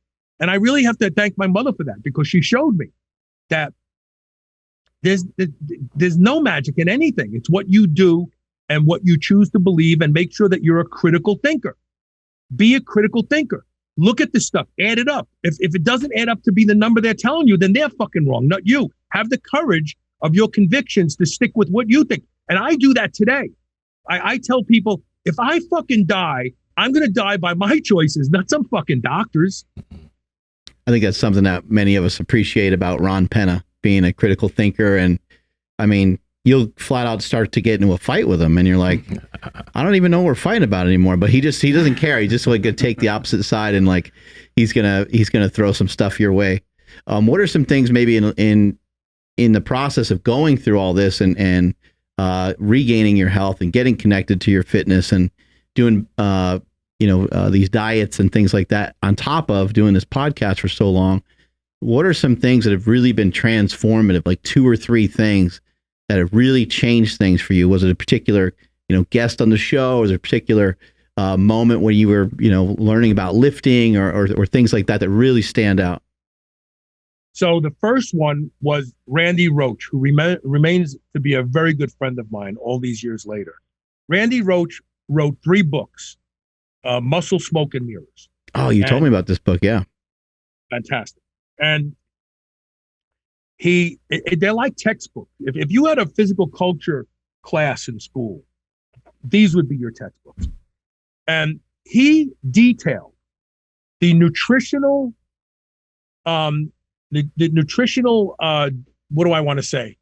The fathers of physical culture, Armand Tanny, Jack LaLanne, Vince Gironda. These guys understood nutrition better than doctors. Did you know Eugene Sandow, the statue of the Mr. Olympia? He was nominated to be the health minister in the UK by King Edward, I think it was. And the doctors in the UK were pissed off. They're like, well, we're doctors. We're learning. Yeah, because he understands how to fucking stay alive and stay healthy. You guys only know how to treat people who are sick. And so the nutritional origins were donated to people by the fathers of physical culture. They understood that food mattered. What you ate mattered. When you ate, it mattered. Because they could get lean and ripped and muscular, and average people couldn't. Don't forget, back in the day, everybody was skinny. We didn't have obesity yet. And so reading Muscle, Smoke, and Mirrors changed my direction of my show, because the first year I started doing my show was all about bodybuilding, right?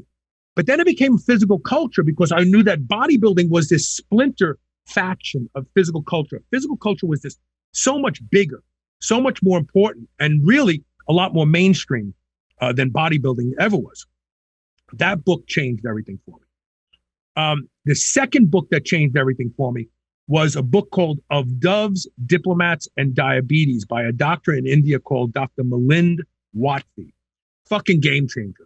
This is when I started to really think, wow, evolution matters. Evolution matters. And that once again changed the direction of my thought and my show. And then the last book was Dr. Daniel Lieberman's book, The Story of the Human Body. Because that was the first time I was able to apply what I understood the Doves, Diplomats, and Diabetes book was discussing, because I had the examples in front of me of what human passage was like through evolution. And those 3 moments and books changed the direction of the show, each of them in their own way. I'm curious about this because, you've mentioned it a few times so far, and maybe we'll be able to kind of wrap back around, but you mentioned like HRT quite a bit. And now that's super, super, super popular. A lot of men are getting HRT, and you even suggested if you're a guy and you have a wife, get her on HRT too. But how does one know, like, even if they're like 45, 50, let's say they're healthy, but how do they know if it's something that they need to do, first off? But secondly, when doing it, how can you do that in a way that it potentially doesn't end up being somewhat dangerous? And dangerous, what I mean is like, doctor doing a little bit too much or giving somebody a little bit too much and causes some issues? So there's a broad response that I can give to this, and I want to make sure that I pay it the time that it deserves, because HRT is possibly one of the greatest things, medical therapies of our time. And the reality is, from an evolutionary perspective, women were able to have babies later than they can today. And chances are men's testosterone levels didn't drop the way they are today. I can point at lab assays. When I started doing this, and I'm going to come around and answer your question, but I just kind of want to set the table. Mm-hmm. When I started looking at HRT, it was the result of performance enhancing drugs kind of not letting me get back to a reasonable. I tried for a year and a half to kind of get back my normal testosterone levels, but by then I was too deep down the rabbit hole and they weren't going to come back. But back then, the baseline for testosterone in men was 480 nanograms a deciliter. And then they moved it down to 380 about 4 or 5 years later. Today it's 320. Now keep in mind that women's top end is pretty close to 200. And so there's something going on in our population. Younger and younger men are having lower and lower testosterone, and it's a lot going on in the environment, and it's a lot with their diet and blah, blah, blah. And that's a whole other topic. So, because people say, well, if you're such an evolutionary perspective performer, then why would you even want to do HRT? Well, because you don't want to be stupid and ignore something just because they didn't do it, 40 million years ago, whatever. We want to pay attention to the changes and seize the opportunities to fix shit that we can fix. With that being said, I would tell everybody, I just had a conversation with a guy today about this. He emailed, like, HRT should be administered by a doctor. And that doctor should not have a cookie cutter approach. If you go to a doctor and he does your lab work and you have symptoms, okay, like that's a prerequisite. You have to have some symptoms. Now, symptoms could be overt or covert. In other words, they may be symptoms that you recognize, like lack of energy, libido is going away, you're starting to show signs of insulin resistance. Testosterone fixes all of those. Anxiety, testosterone fixes those. So you go to the doctor and you say, I have symptoms, and he checks your blood work, and wow, you're in the low end of what is considered normal, which my humble opinion is not normal anymore. It's normal for a sick population. And then he wants to administer HRT. Well, the appropriate thing for him to do is to introduce a form of testosterone, get you on it for 6 months, and then do lab work again. And then if you're converting a lot of it to estradiol, maybe introduce a reasonable aromatase inhibitor regimen. If you're converting a lot of it to DHT and you're like, man, my fucking hair's falling out, maybe find a way to reduce 5-alpha reduction, but not finasteride. No man should ever take finasteride. Never. You can lower DHT by taking progesterone, small amounts of it, 50 milligrams of progesterone. It will reduce 5-alpha reductase in tissue, and boom, your DHT goes down. But what I say is, if you go into a doctor and he says, okay, here, we checked your blood work, you're kind of low, so here's your testosterone, 250 milligrams a week, which is not horrible. That's actually good. Most doctors don't understand the pharmacokinetics of testosterone cypionated enanthate. You get 50% of it in the first 4 days, to balance it over the next 25 days. So if you just do a shot once a week of 250, that's not a bad deal. But if they're doing 250 every 2 weeks, you're spending a lot of time with the testosterone levels of a 14-year-old girl. So with that being said, they gives you the 250 milligrams of enanthate, and he says, okay, and here's an aromatase inhibitor, here's finasteride. Wait a minute. I haven't even taken testosterone yet. Why are you prescribing an aromatase inhibitor and a DHT blocker? Like, you don't even know if I'm a fucking aromatizer. You don't even know if I'm, those of us with dark skin, we make more DHT than fair-skinned people. Like, that's a dangerous sign. If a doctor comes in and says, well, this is what we give all our patients, go, well, I'm not going to be one of your patients. I'm going to find somebody else. 200 to 250 milligrams a week of testosterone should be adequate for HRT. But some of us need more. People are going to go, oh no. The greatest gift you can give your children is if they're 25 years old, have complete a lab assay done on their hormones and say, keep this for when you turn older. Mm-hmm. Because some of us had high testosterone levels as young men. And now that they're shifting, the top and bottom to be a sick population, like I take 400 milligrams of testosterone cypionate a week now. I feel the fucking best. I've tried lower, don't feel good, have symptoms. So I need more testosterone because I probably had more testosterone when I was young. We don't fit into this fucking box. Oh yeah, this is high and this is low. This is where you need to be. They don't know where you need to be. It's all a shooting match unless your symptoms start to go away. So I would say, make sure you find a doctor that treats you individually, but he starts out with blood work. He introduces testosterone for a minimum of 6 months and then looks at your blood work again and goes, oh, you're fine. We're just going to keep you there. And then the other thing I would say is HCG is an absolute necessity if you're a guy and you're going to be on testosterone for the rest of your life, because your gonads make other things besides testosterone.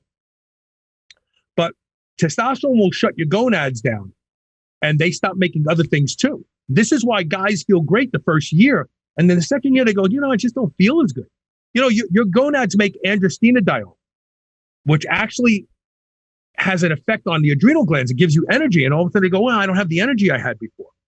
So HCG is very important because it keeps the gonads making all of these other very important hormones that seem to dry up when you just stay on testosterone by itself.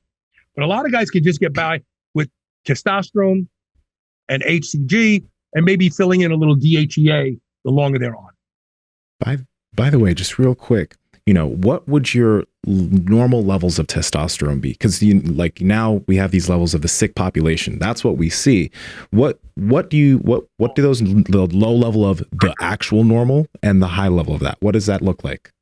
There is evidence out there that back in the day when we first discovered testosterone, that a lot of men had testosterone levels close to the 2000 nanogram level.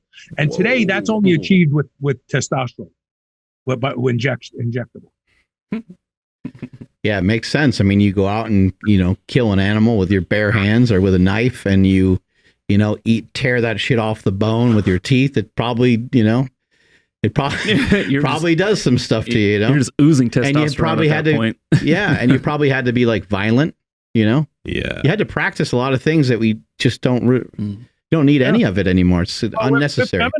Feminizing men today. We don't like masculine men anymore. They're not popular. The PC culture wants you gone if you're masculine. They want feminized men. They want you to wear your little fucking bow on top with your man bun and bleed. We have guys that are saying they're having periods now. Oh no. Fucked up. Yeah. No.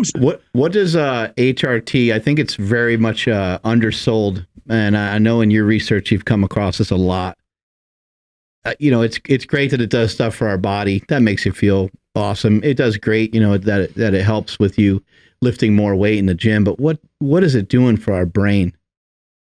It's a profound effect on the brain. I mean, so first of all, the brain has a lot of aromatase in it. And if you have a head trauma, it produces estradiol from testosterone and DHEA to suppress swelling.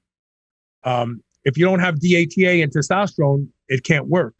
And so that's why I say, like, MMA fighters, they should all fucking be tested and all be on testosterone because they get their bell rung 6 or 7 times in a fight with a kick.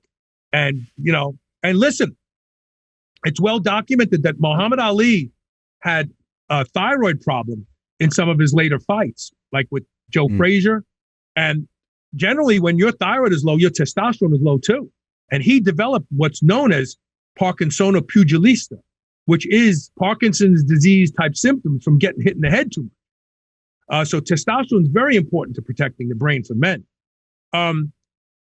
Real Parkinson's disease happens to men more frequently when they have low testosterone because they're not converting it to estradiol in the brain. So, it's a profound look. There's a reason why we have testosterone. There's a reason why women produce estradiol. but men produce estradiol too. We get it from our testosterone. It has profound effects on cognition. There was a study done. You know that old saying, the most dangerous animal in the jungle is an old animal. Well, as men get old and testosterone drops, they start to question their response time. There was a study done quite a long time ago on police officers. I want to say in Dallas, Texas. It's been so long since I read the study, but their reaction time was much slower when compared to the testosterone levels. If they had low testosterone, their reaction time is a lot slower. So you take a guy who's put into a dangerous situation, he's got a gun, and he's not responding quickly, he's more likely to pull that gun out and shoot somebody because he has no backup. He doesn't know what to do. Testosterone is profoundly important, and it's also not responsible for rage. People like to talk about roid rage. It's bullshit. You take an asshole on beer, he's a bigger asshole on beer. You take an asshole on testosterone, he's a bigger asshole on higher testosterone. Assholes will be assholes, and they'll blame it on something else, always. With that being said, the reality is that they did a study with rodents, and they gave rodents a testosterone probe, but they gave them like the equivalent of 100 milligrams a day, which is like 1,000 times what a man has. And they, by the way, they castrated these rodents first. I missed that.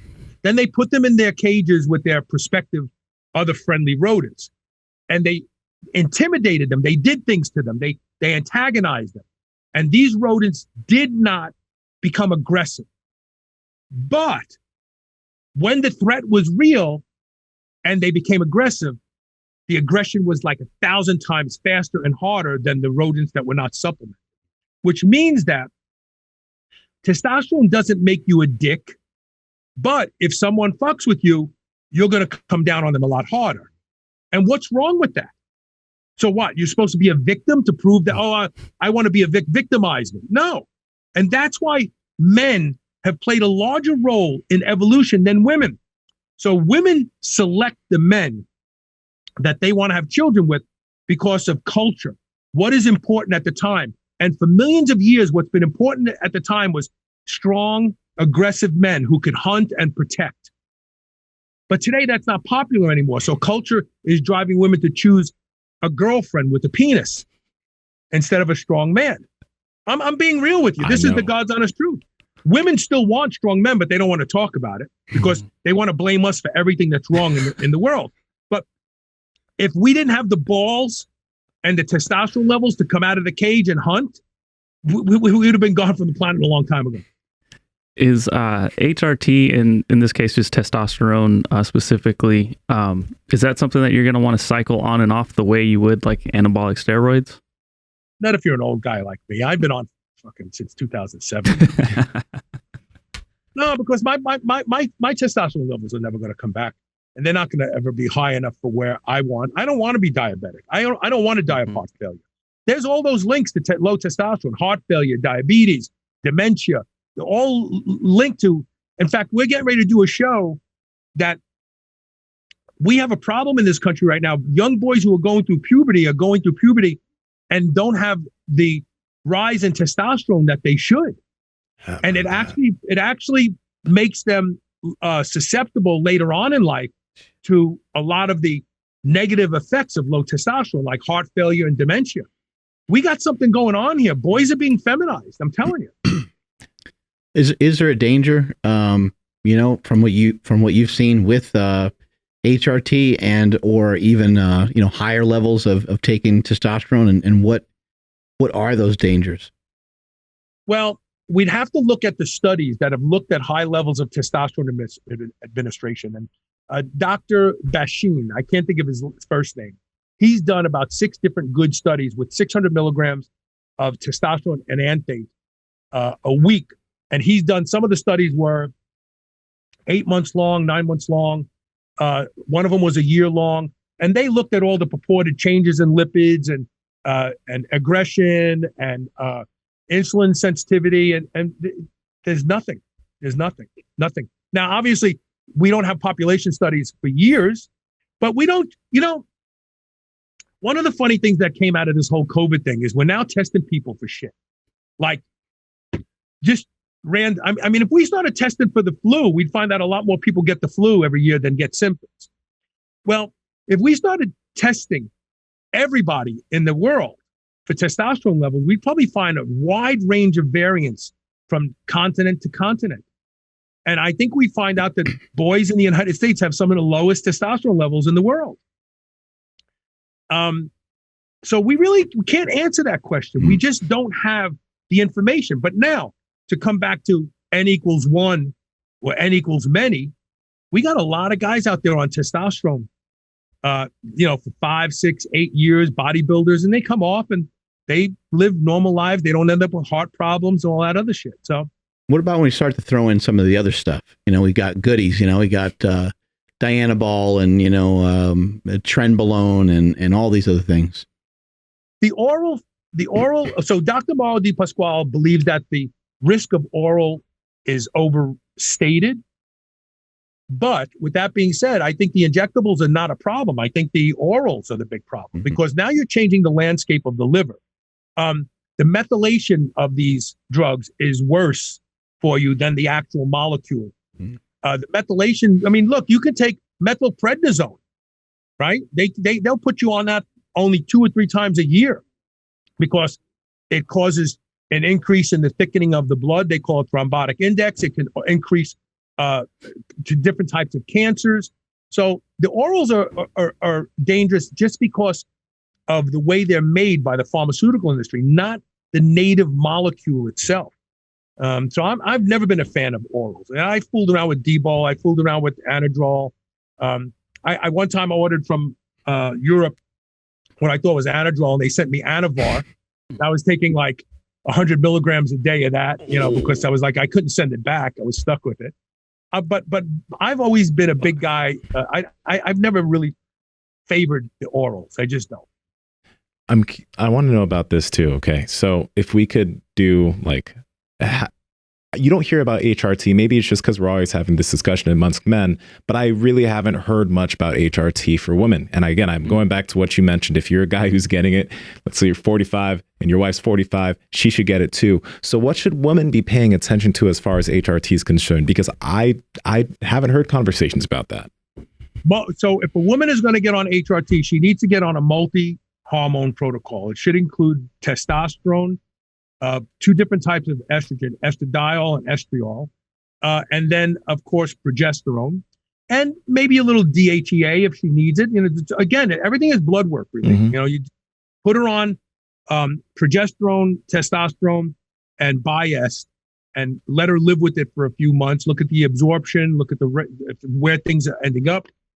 You need to find a doctor who understands synchronizing your HRT with a specific phase of your menstrual cycle. In other words, you've got all these moving targets, and with women, you've got 3 different ones.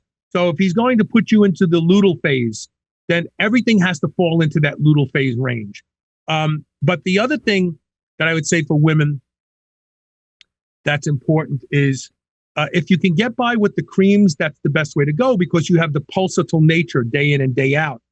The pellets are convenient, but you got this spike for weeks, and then 3 months later it drips, and then you go and have another pellet. A lot of women like the pellet because they just have to do it 4 times a year. But women need multiple hormones in order to do it right. And we know, so the Women's Health Initiative destroyed women's trust in HRT, but now we know that it was all bullshit because they were looking at women who were taking equine estrogen, equine progesterone, and they were all methylated. And so, sure, they ended up with blood clots, the thrombotic index, methylation, the liver, like we were talking about a second ago. But if you're getting the bioidenticals and you're using creams, I think you got the best shot of having the best overall outcome. And don't listen to your doctor if they say, oh, well, you can only stay on these until you're fully through menopause. Then you got to come off. Why? Why the fuck do I have to? Why do doctors tell you that about blood pressure medicine? Oh, we're just going to do this for a while. And then no, they want you on it for the rest of your life. Mm-hmm. I know women that are in their 80s and 90s and have been on HRT for the past 25 years. Mm-hmm. And you ask them, well, when are you going to stop? They'd say, when I fucking die. Why would I not want to feel great and be strong and healthy? And not have fragile bones, and be actively engaged in life. What does it do for their body composition? Is there improvements? Well, first of all, there's a theory, yes. And here's an interesting fact. When women go through menopause, they all put on body fat. Well, there's an emerging theory that the reason that is because as the ovaries stop producing estradiol, aromatase starts to produce more. Well, aromatase is in fat cells, so the body starts to upregulate fat accumulation because it wants higher estradiol. As soon as you straighten a woman out, her body fat just starts coming off because she doesn't need that supplemental estradiol anymore. And this is something that's lost on bodybuilders. Like bodybuilders love to take aromatase inhibitors because they want to get dried and ripped and losing much. So there's a good study out there. It's just one study, but still, that compared men that were on testosterone only or testosterone aromatase inhibitor, and the guys that were on testosterone only lost more body fat, which shows that estradiol is misrepresented when people think that it causes lipogenesis. It's actually lipolytic. But yes, women's body composition changes. Muscle increases. When muscle increases, bone density increases because that has to upregulate because of the stronger muscles, and body fat disappears. Absolutely. I'm also curious about this because, like, yeah, HRT for women's got a bad rap, but it seems that there are so many moving parts that would it be hard to find a doctor that could do this correctly? I mean, like, no? Okay. No. And it's easy to find. You ask the doctor if he has a cookie cutter approach. You don't want that. What kind of hormones do they put their women on? And if they say, well, just progesterone or just estradiol, don't use that, doctor. It takes, look, a woman has a much more complex body than a man because they can actually build a fucking human being. So, guys can get by with a little testosterone and HCG and be happy, but women need more. So, yeah. Do you have any, advice? So my son's almost a month old. I can't believe how fast time is already moving.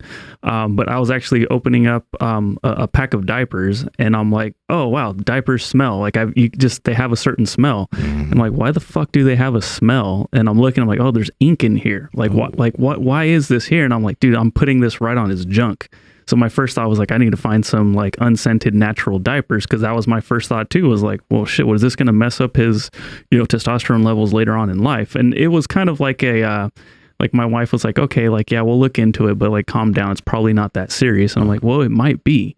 So do you have any advice for parents like myself that want to make sure that our sons, hit puberty and actually get the boost in testosterone that they're naturally supposed to receive? So it depends on what is the scent is from.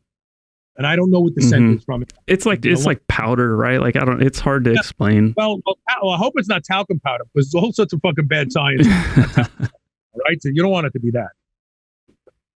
Excuse me. But what I will tell you is this. So Febreze, all of these scented air fresheners that you take a dump and your wife says, spray that shit, the house stinks.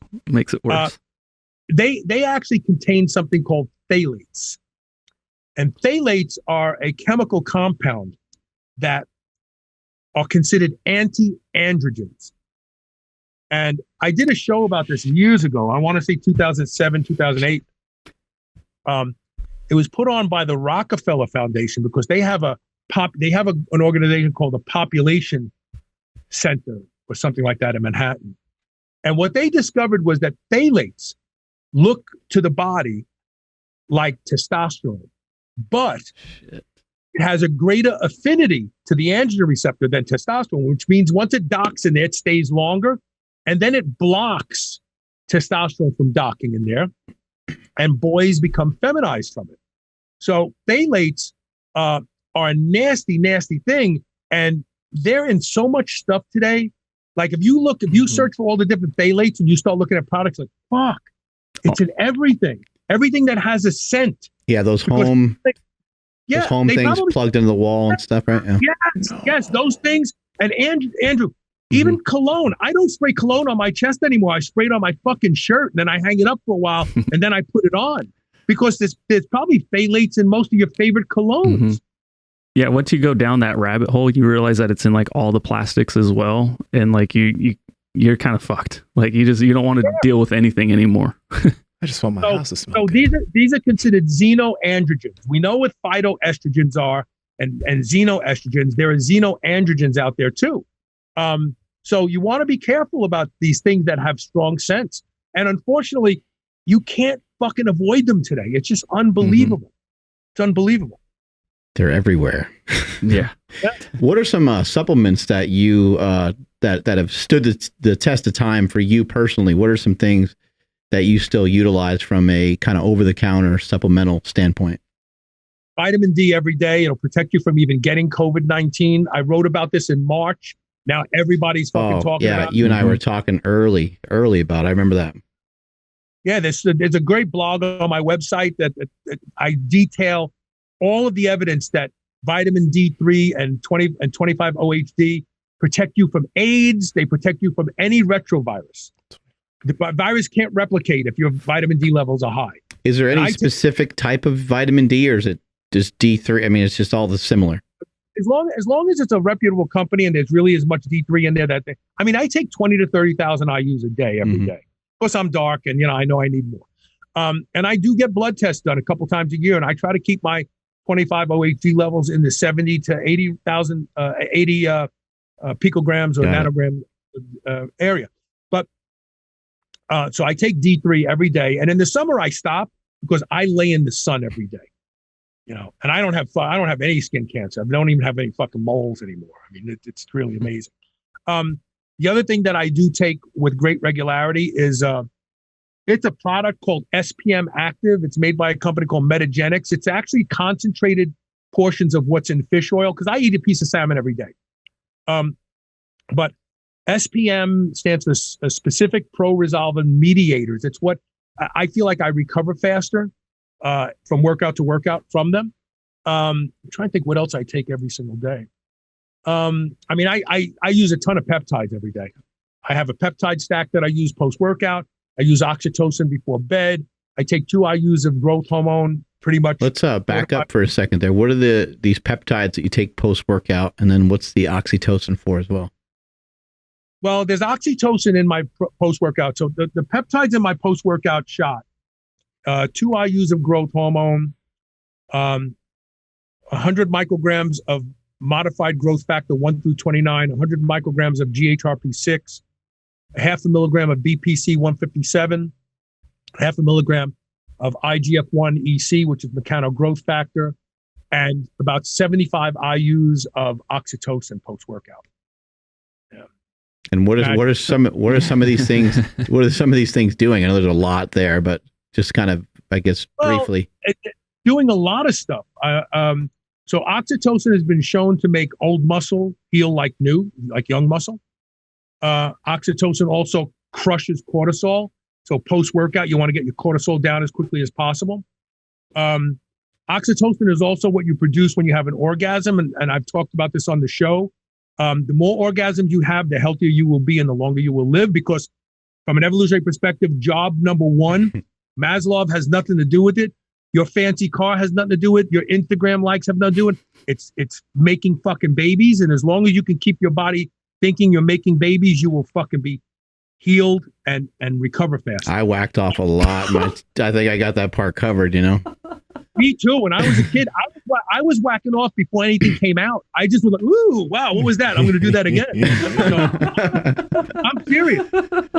I never looked back.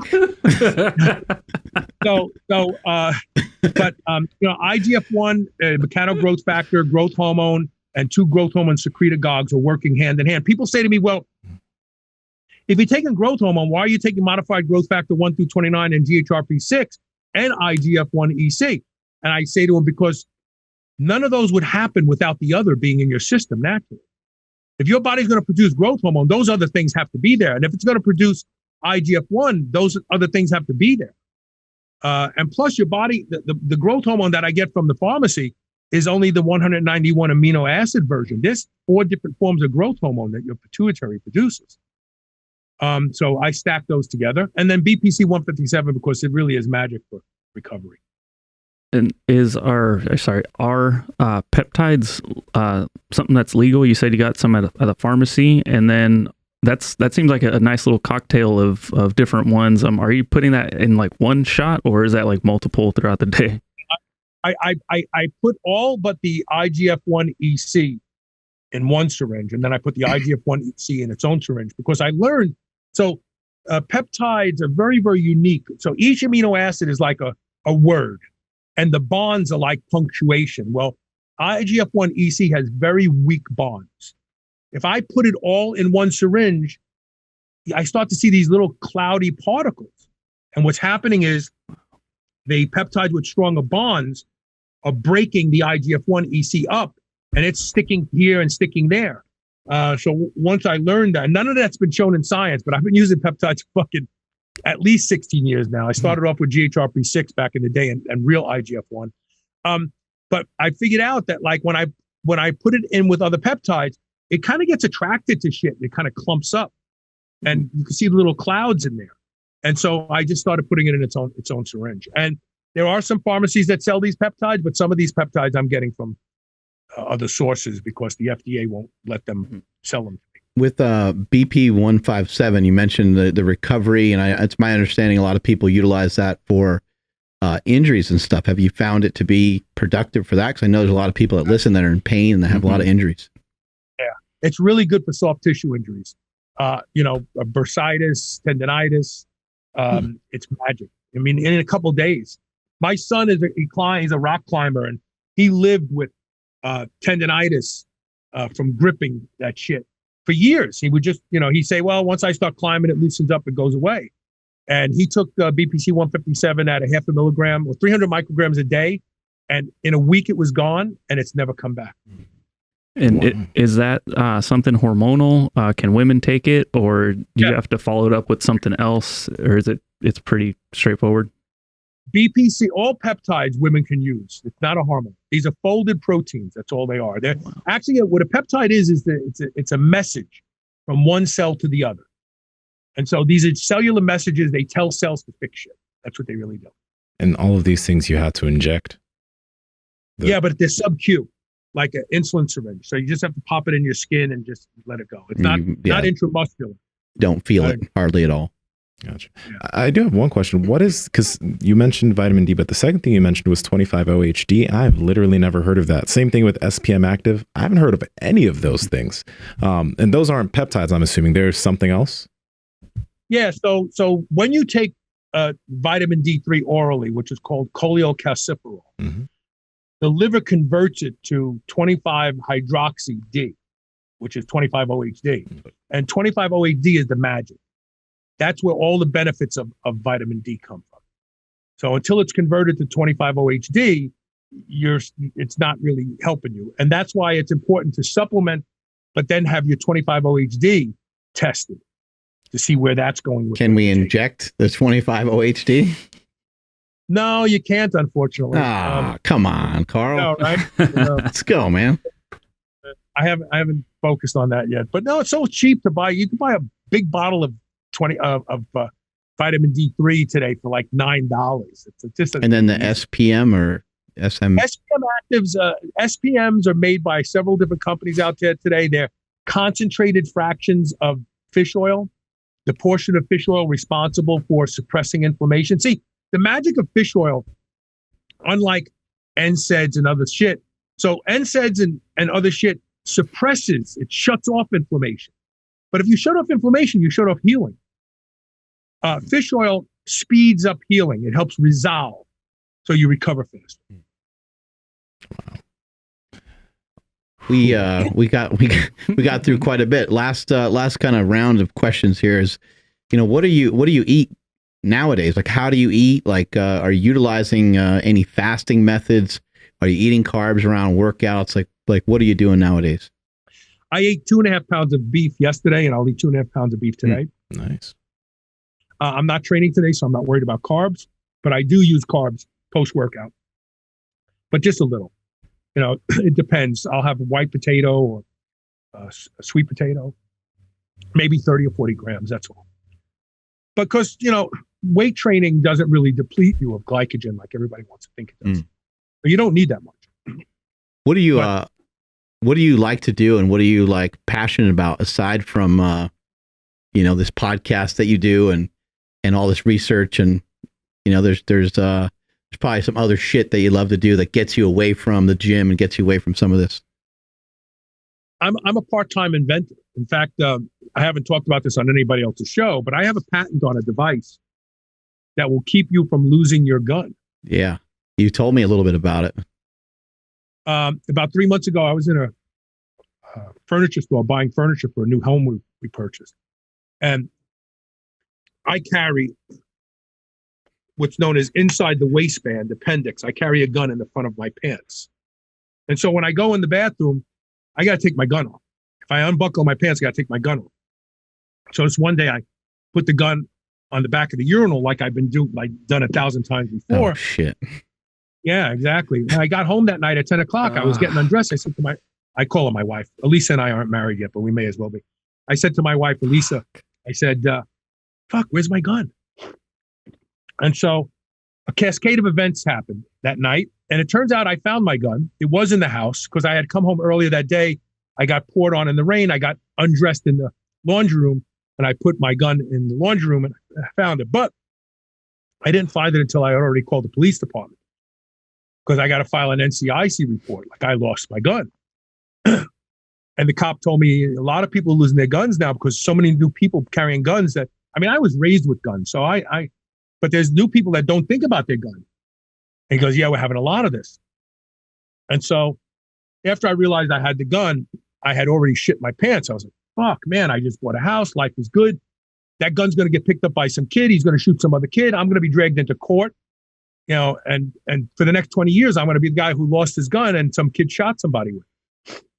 The next morning I woke up and I had an idea and I filed a patent and I have a patent on it and it's called Gunny, the gun nanny.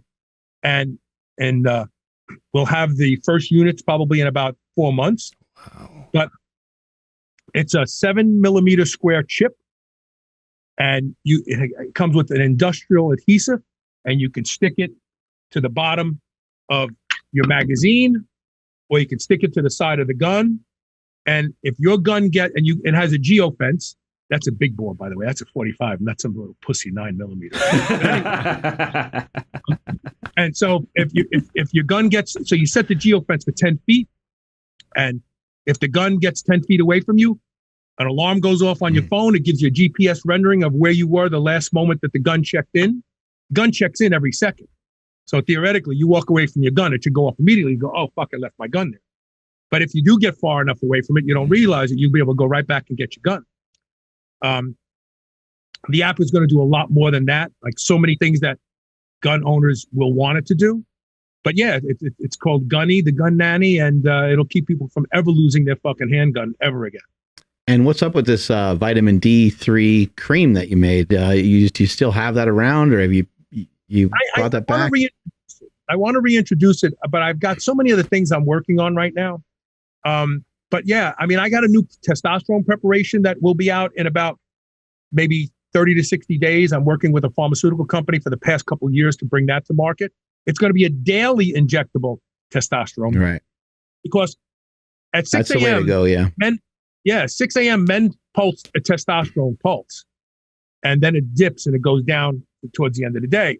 And we've come up with an aqueous injectable, no oil, that will mimic that daily pulse. And people will say, well, why is that important? Why don't you just use cream? There's a lot of guys who can't use cream. Why? They don't absorb it properly. They transfer it to their children. I know a lot of men over the years who've had child protective services say, we're going to take your daughter away. She's fucking growing hair on her vagina.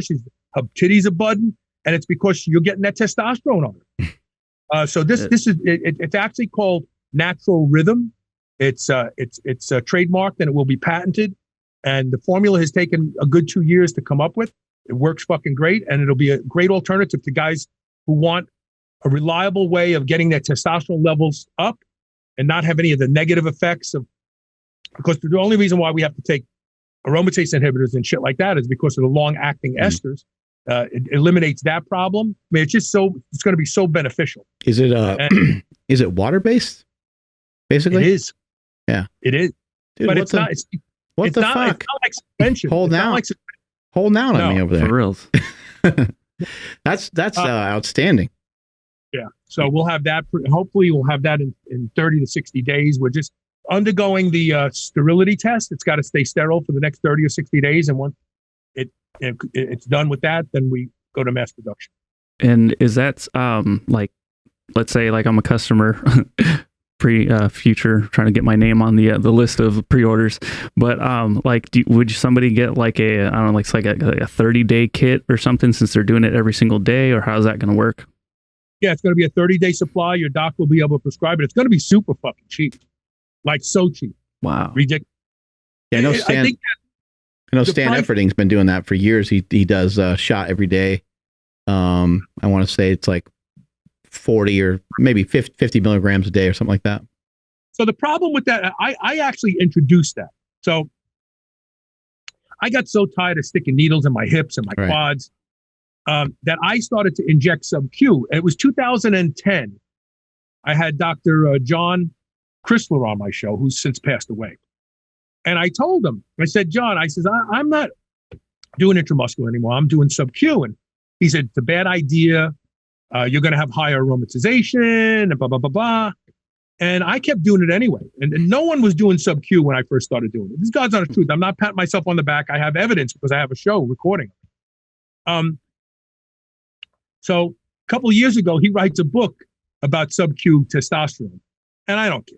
You know, I mean, fucking God bless him. The poor guy, he committed suicide, and I feel bad about it. I never fucking called him out on it. I never said anything. I'm glad that he wrote the book. But the problem with sub-Q, cypionate, enanthate, even propionate, it's in an oil.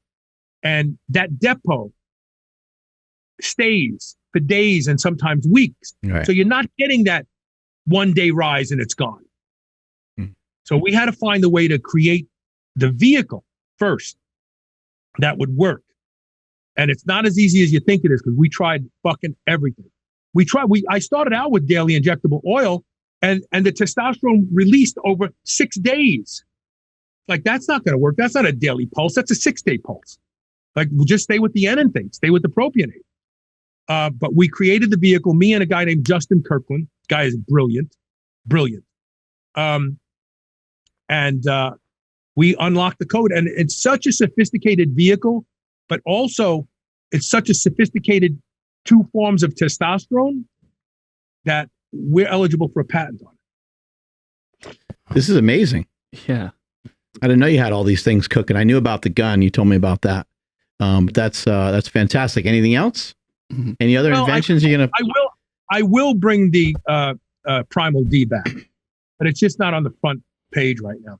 But I did come out with a spray-on topical to vitamin D3, because your body makes vitamin D3 in the skin. So my idea was, well, the best way to get it should be through the skin, not through your mouth. And the problem we had with the first batch, Pat Arnold made it for me, great guy, was that we had some non-responders. Now, most supplement companies would have just kept going. Like, okay, fuck the non-responders. Let's just sell to the people that are happy with it. But I believe that we could get it better and get it right. And so it's going to come back as a cream instead of a spray. And when you tested the cream, did it have less non-responders, I'm assuming? Well, it had 100% of the people that used it saw their vitamin D3, their 25 hydroxy level rise. Wow. And that, I'm guessing, like their rise in their 25 hydroxy levels, that was better than pills? Well, not so much better than pills, but more appropriate. So gotcha. You can take too much D3. I mean, the people who ate polar bear liver back in the day, they died from it like within hours because of the D and the A.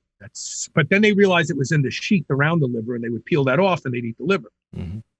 You can get too much. See, your skin regulates how much D3 you actually get. So when you get in the sun and you make D3, there is a process, a negative feedback loop from the liver that says, we've got a lot of 25 hydroxy, destroy the rest of the D3. So your skin actually destroys unneeded D3. So it protects you. It will do the same thing with the cream. It doesn't do that with oral or injected. So it's a more natural, more appropriate form of D3. See, I go for natural and appropriate. There's the evolutionary perspective.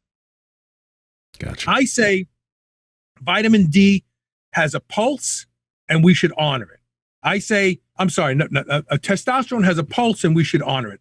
Vitamin D comes through the skin, we should honor that. So, yeah. Awesome. I think we've taken up a lot of your time today, and thank you so much for spending it with us. Really appreciate it. Outstanding information. You're somebody that I'm not exactly sure why, but like I feel like you're a distant relative of some sort. You and I have never met in person, but we've been communicating for a long time. Really appreciate you as a friend, and thanks for coming on the show today. Oh, thanks for being interested. Thank you so much, guys. Awesome. Where can people find out more about Carl Lanore and his podcast? Superhumanradio.net is the website, and then obviously, Apple Podcast, Stitcher, all the normal podcast directories. Great. Good luck with everything. Have a great rest of your day. Yes, thank you. Fantastic, man. Love that guy. I do not love a guest like that whips out a gun in the middle of the show.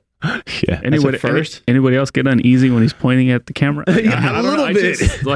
I kind of. Yeah. Although, man, what he mentioned about Febreze and those because I had the plug-in scents at home because this fucking dog smells like shit, and now I have to take those out. Dude, I took all of them one day and I put them on the counter, and I was like, I told my wife, I was like, just figure out how to have a lot less of these. Like there was 11 of them or something. I'm like, Jesus Christ. Do you guys still use them? Yeah, just less. She's like hit them in rooms that I never go into. Yeah, you got to check out. This was pre Nsima co-host era, but the Anthony J episode when he ran through here, he's talking about phthalates and parabens and being in literally everything. It will make you switch from plastic to glass and kind of look at everything just a little bit different. Yeah, and I mean, I remember after that episode, I ran home and I'm like. My daughter, I'm like, you are never drinking anything out of plastic because it's it seems like it's really hard on our kids. The youth is getting hit the hardest. Shoot. Yeah, Carl was amazing. A lot of amazing sound bites, and we were talking about potentially having a new little sound bite to start the show just to give people a hook. I was just like, man, there was a lot of them when he talked about John Gotti with the gun in somebody's mouth. It's like that's a pretty big deal, but there was a bunch of other things where I was like, oh, I could use that too. Yeah. We could use that one too. Yeah. We could use that one too. The thing that stood out to me is when he said, I was nothing until I was strong. Because he did a lot. He did a lot before he started really focusing on his health. But the fact that he said that, even though he was already a confident dude, already making money, that right there, that's huge. When you transform that, all aspects of you is going to change. I think that was pretty awesome. That was sick. I learned a lot. It makes me wonder, makes you want to do test? It makes me, because this thing, I feel great and energetic now, but when will that time come that I'll make that decision? Because from everyone that we've talked to on this show, at some point I know that I'm going to probably do HRT, but now it's could I hold off until I'm 50? Could I hold on until I'm 55? When should I start? That's the main thing I'm curious about. We'll see. Well, and also, it's a question of why, is there a reason to push it off or that's true, or do you just say unless your competitions or something, there's some sort of violation. In jiu-jitsu there are regulations on that, but I'm thinking of when am I going to be competing when I'm 50? I'm the more thing I'm worried about is not worried, but I want to make sure that when I'm 50 or whatever, if my body isn't doing what I need it to do, then I'll take what I need for it to do that. Right.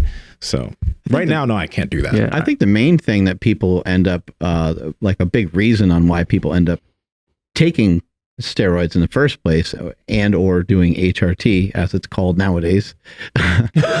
Love that. Yeah, but I didn't realize that. That's true.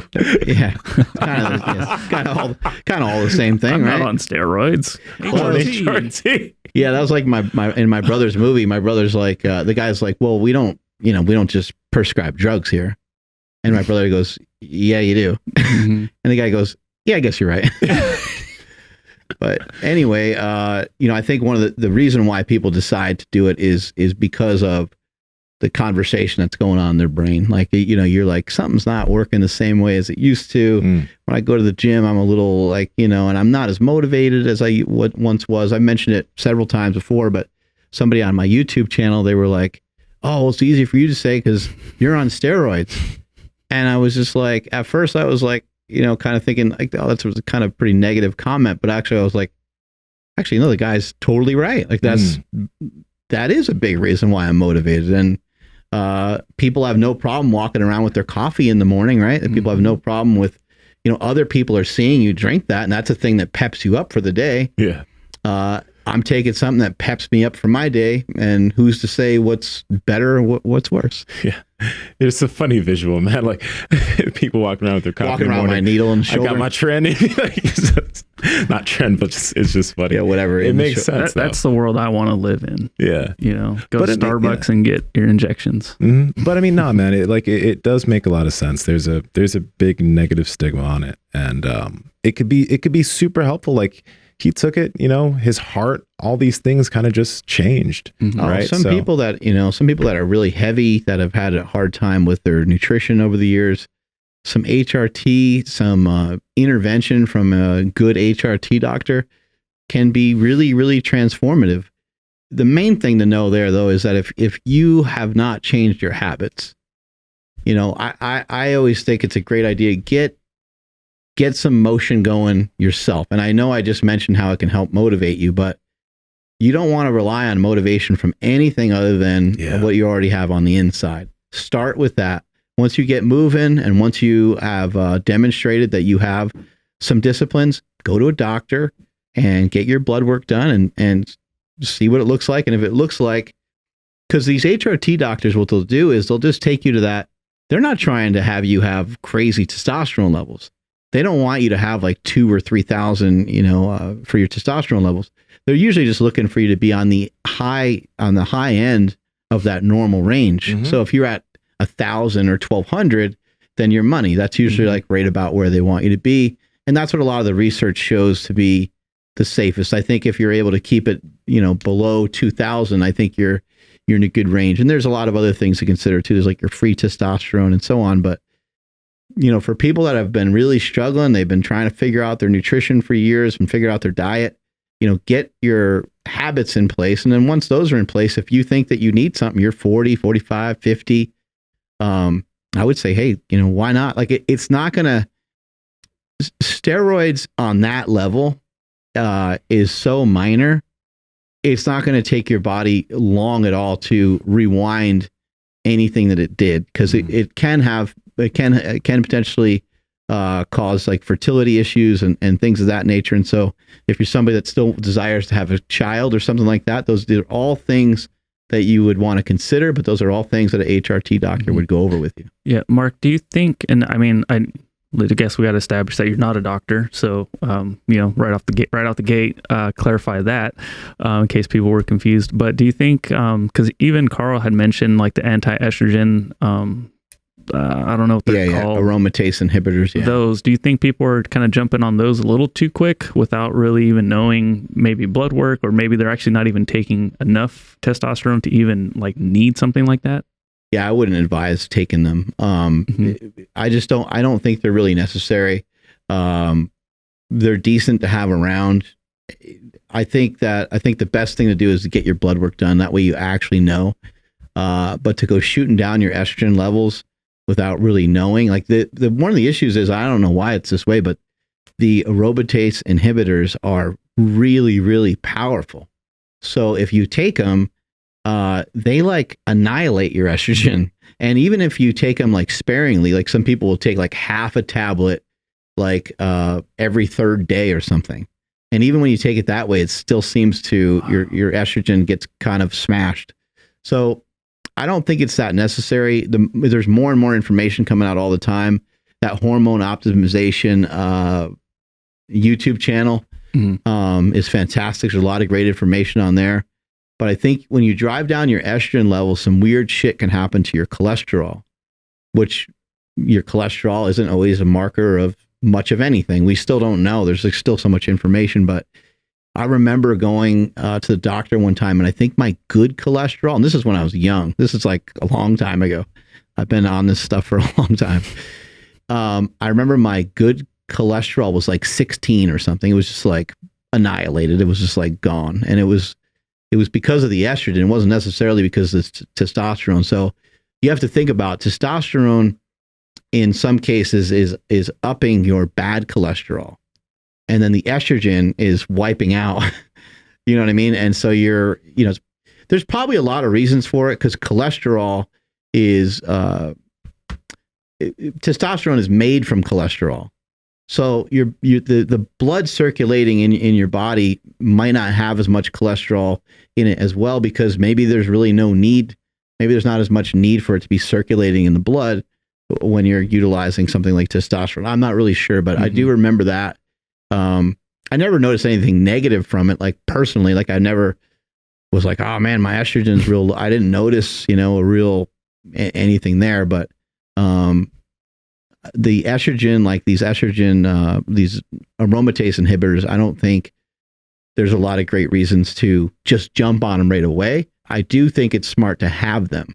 I think it's smart to have them on hand. Mm-hmm. That could be something like also like for people to, if they do go to a clinic or have a doctor, if they're trying to push those on them right away, that might be a sign of like, oh shit, maybe they're giving me that cookie cutter prescription. So my doctor, he was able, like, he has it like they come together. It's like an oil that comes together. The two are combined. And I just told him like, I don't need that. And he's like, everybody. So we went back and forth. Wow. And he's really smart. He knows what's going on. He knows a lot.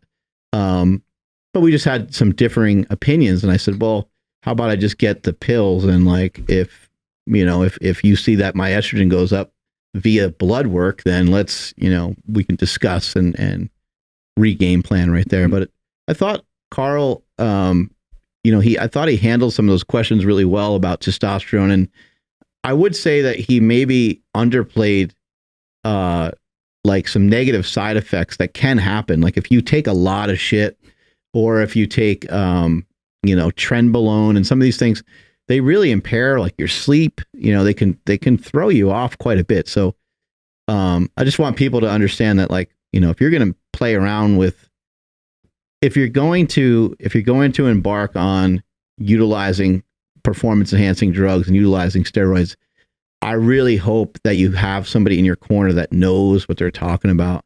I realize maybe not everyone can afford to go to some of these doctors, but even if you just went to some of these doctors just like once, like a one-time expense, might not be a bad idea. Or have an expert, have somebody who really knows what they're talking about, take a look at your blood and read your blood. Because just not knowing, it's just not a great idea. Even when I was starting out, I always had some people that I knew that I could communicate with, and I could say, hey, what do you think about this, or what do you think about that? A lot of thought needs to go into it. Yeah. Did you ever mess around with peptides? I never messed around with some of the stuff that he was mentioning, like the BPC 157 and all the other numbers. Yeah, he was rattling off a lot of stuff. I don't recall ever using any peptides. But yeah, the BPC 157, I had it for a while and I just never used it. When I got it, the guy I got it from, he was like, you got to take it. He wanted me to take it like twice a day or something, or even once a day. I can't remember, but it was just like a daily thing. And I kept forgetting, and I just never got around to doing it. And then whatever was bothering me, like, went away. So that's why, with all this conversation that we're having about this, I'm so happy that first you just mentioned this.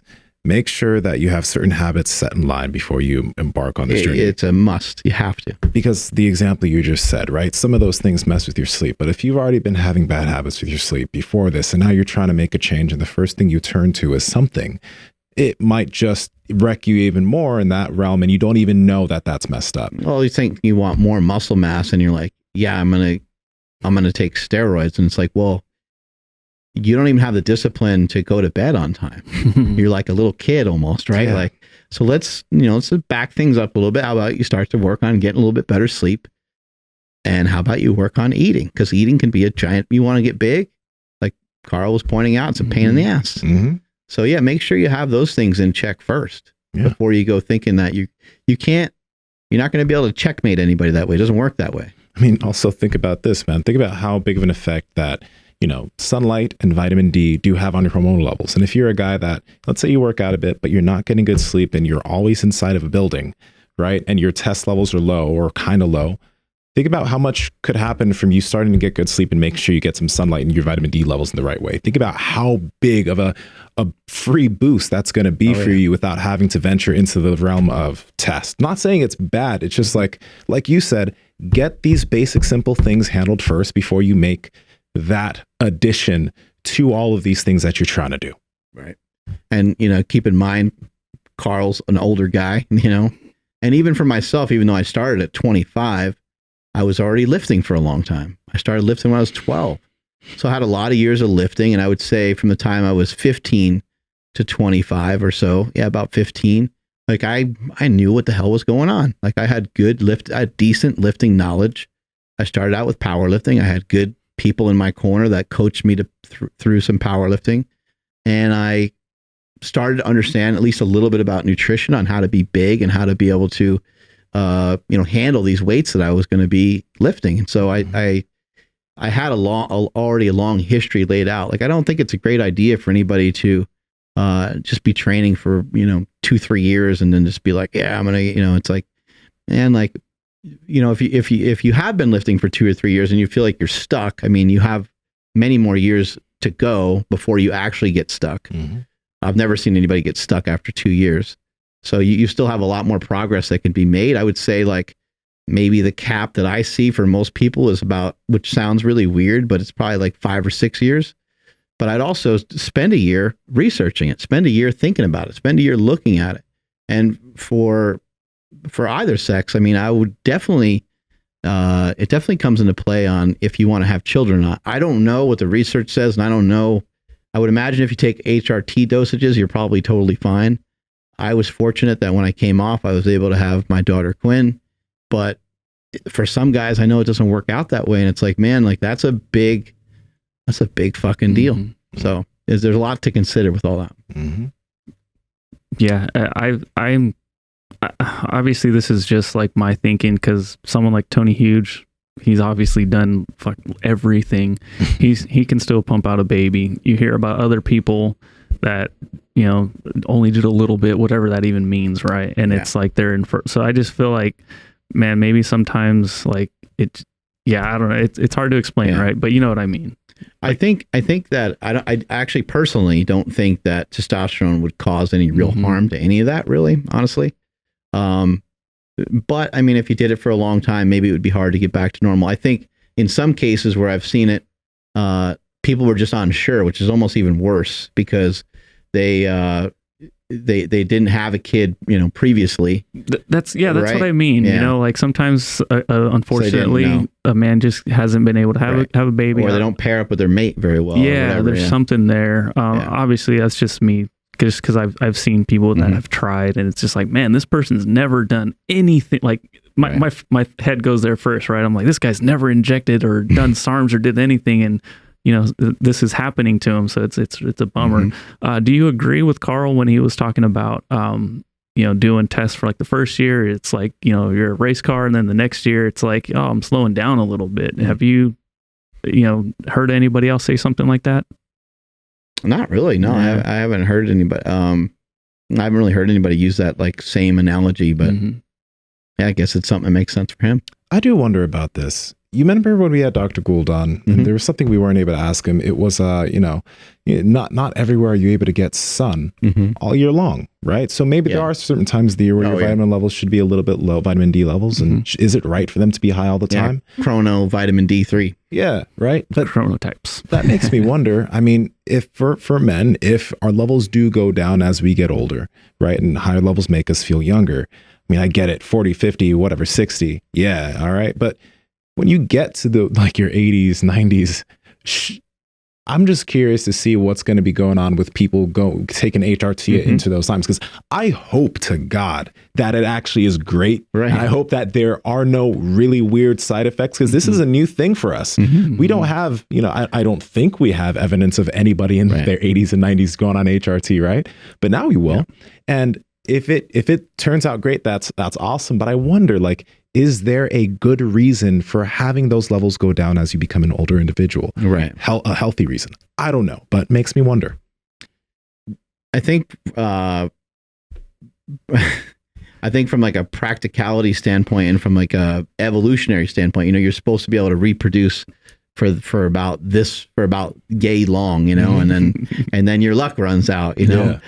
So I think there's some of that, and I actually think that losing some of your sight and losing your hearing and your testosterone levels going down, and like I think all those things are kind of a natural part of getting older, but I also don't know if they have to be. That's kind of the question at hand. But I think, who knows if we're ever supposed to be like married and stuff like that, and we're supposed to be together with somebody else forever.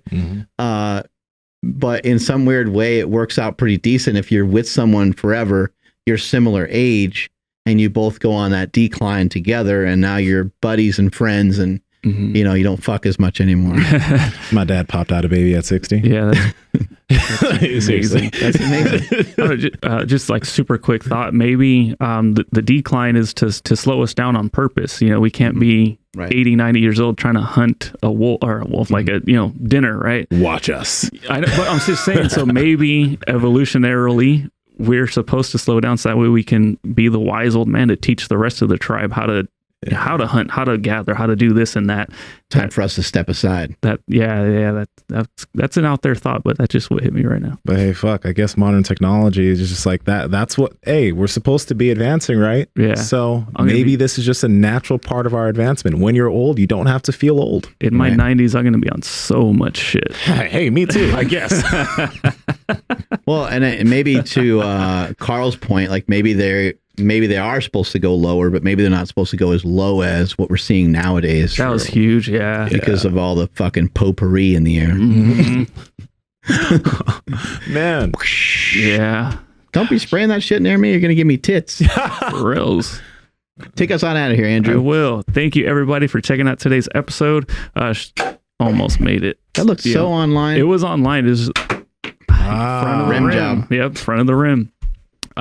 Everybody that was watching the Meathead meetup, that was cool hanging out with you guys on the premiere. Thank you everybody that left a comment on that video, trying to get us out of YouTube jail. Sincerely appreciate it. You guys can keep fighting the good fight. Hit a like, drop a comment, and share this video out with whoever you can. We really would appreciate that. Please make sure you're following the podcast at Mark Bell's Power Project on Instagram, at MB Power Project on Twitter. My Instagram, Twitter, and Clubhouse is at I am Andrew Z. Nsima, where you be? Nsima Inyang on Instagram, YouTube, and Clubhouse. And tell them about the newsletter thing that you're working on right now. The newsletter thing. So actually, there's just a video part, though. The whole written part's done. But yeah, I like practicality and ease of information. I like taking things and seeing what can I apply today. So for you guys, there's a fasting newsletter coming out that'll give you some easy tips to apply to if you're doing some time restricted feeding. Just easy ways to apply it to your life literally right after reading that article. It should take you 3 to 4 minutes to read, and the video should take about 2 to 3 minutes to listen to. So it's coming out soon. There you go. Awesome. I'm at Mark Smelly Bell. Strength is never weakness. Weakness never strength. Catch you guys later. Bye.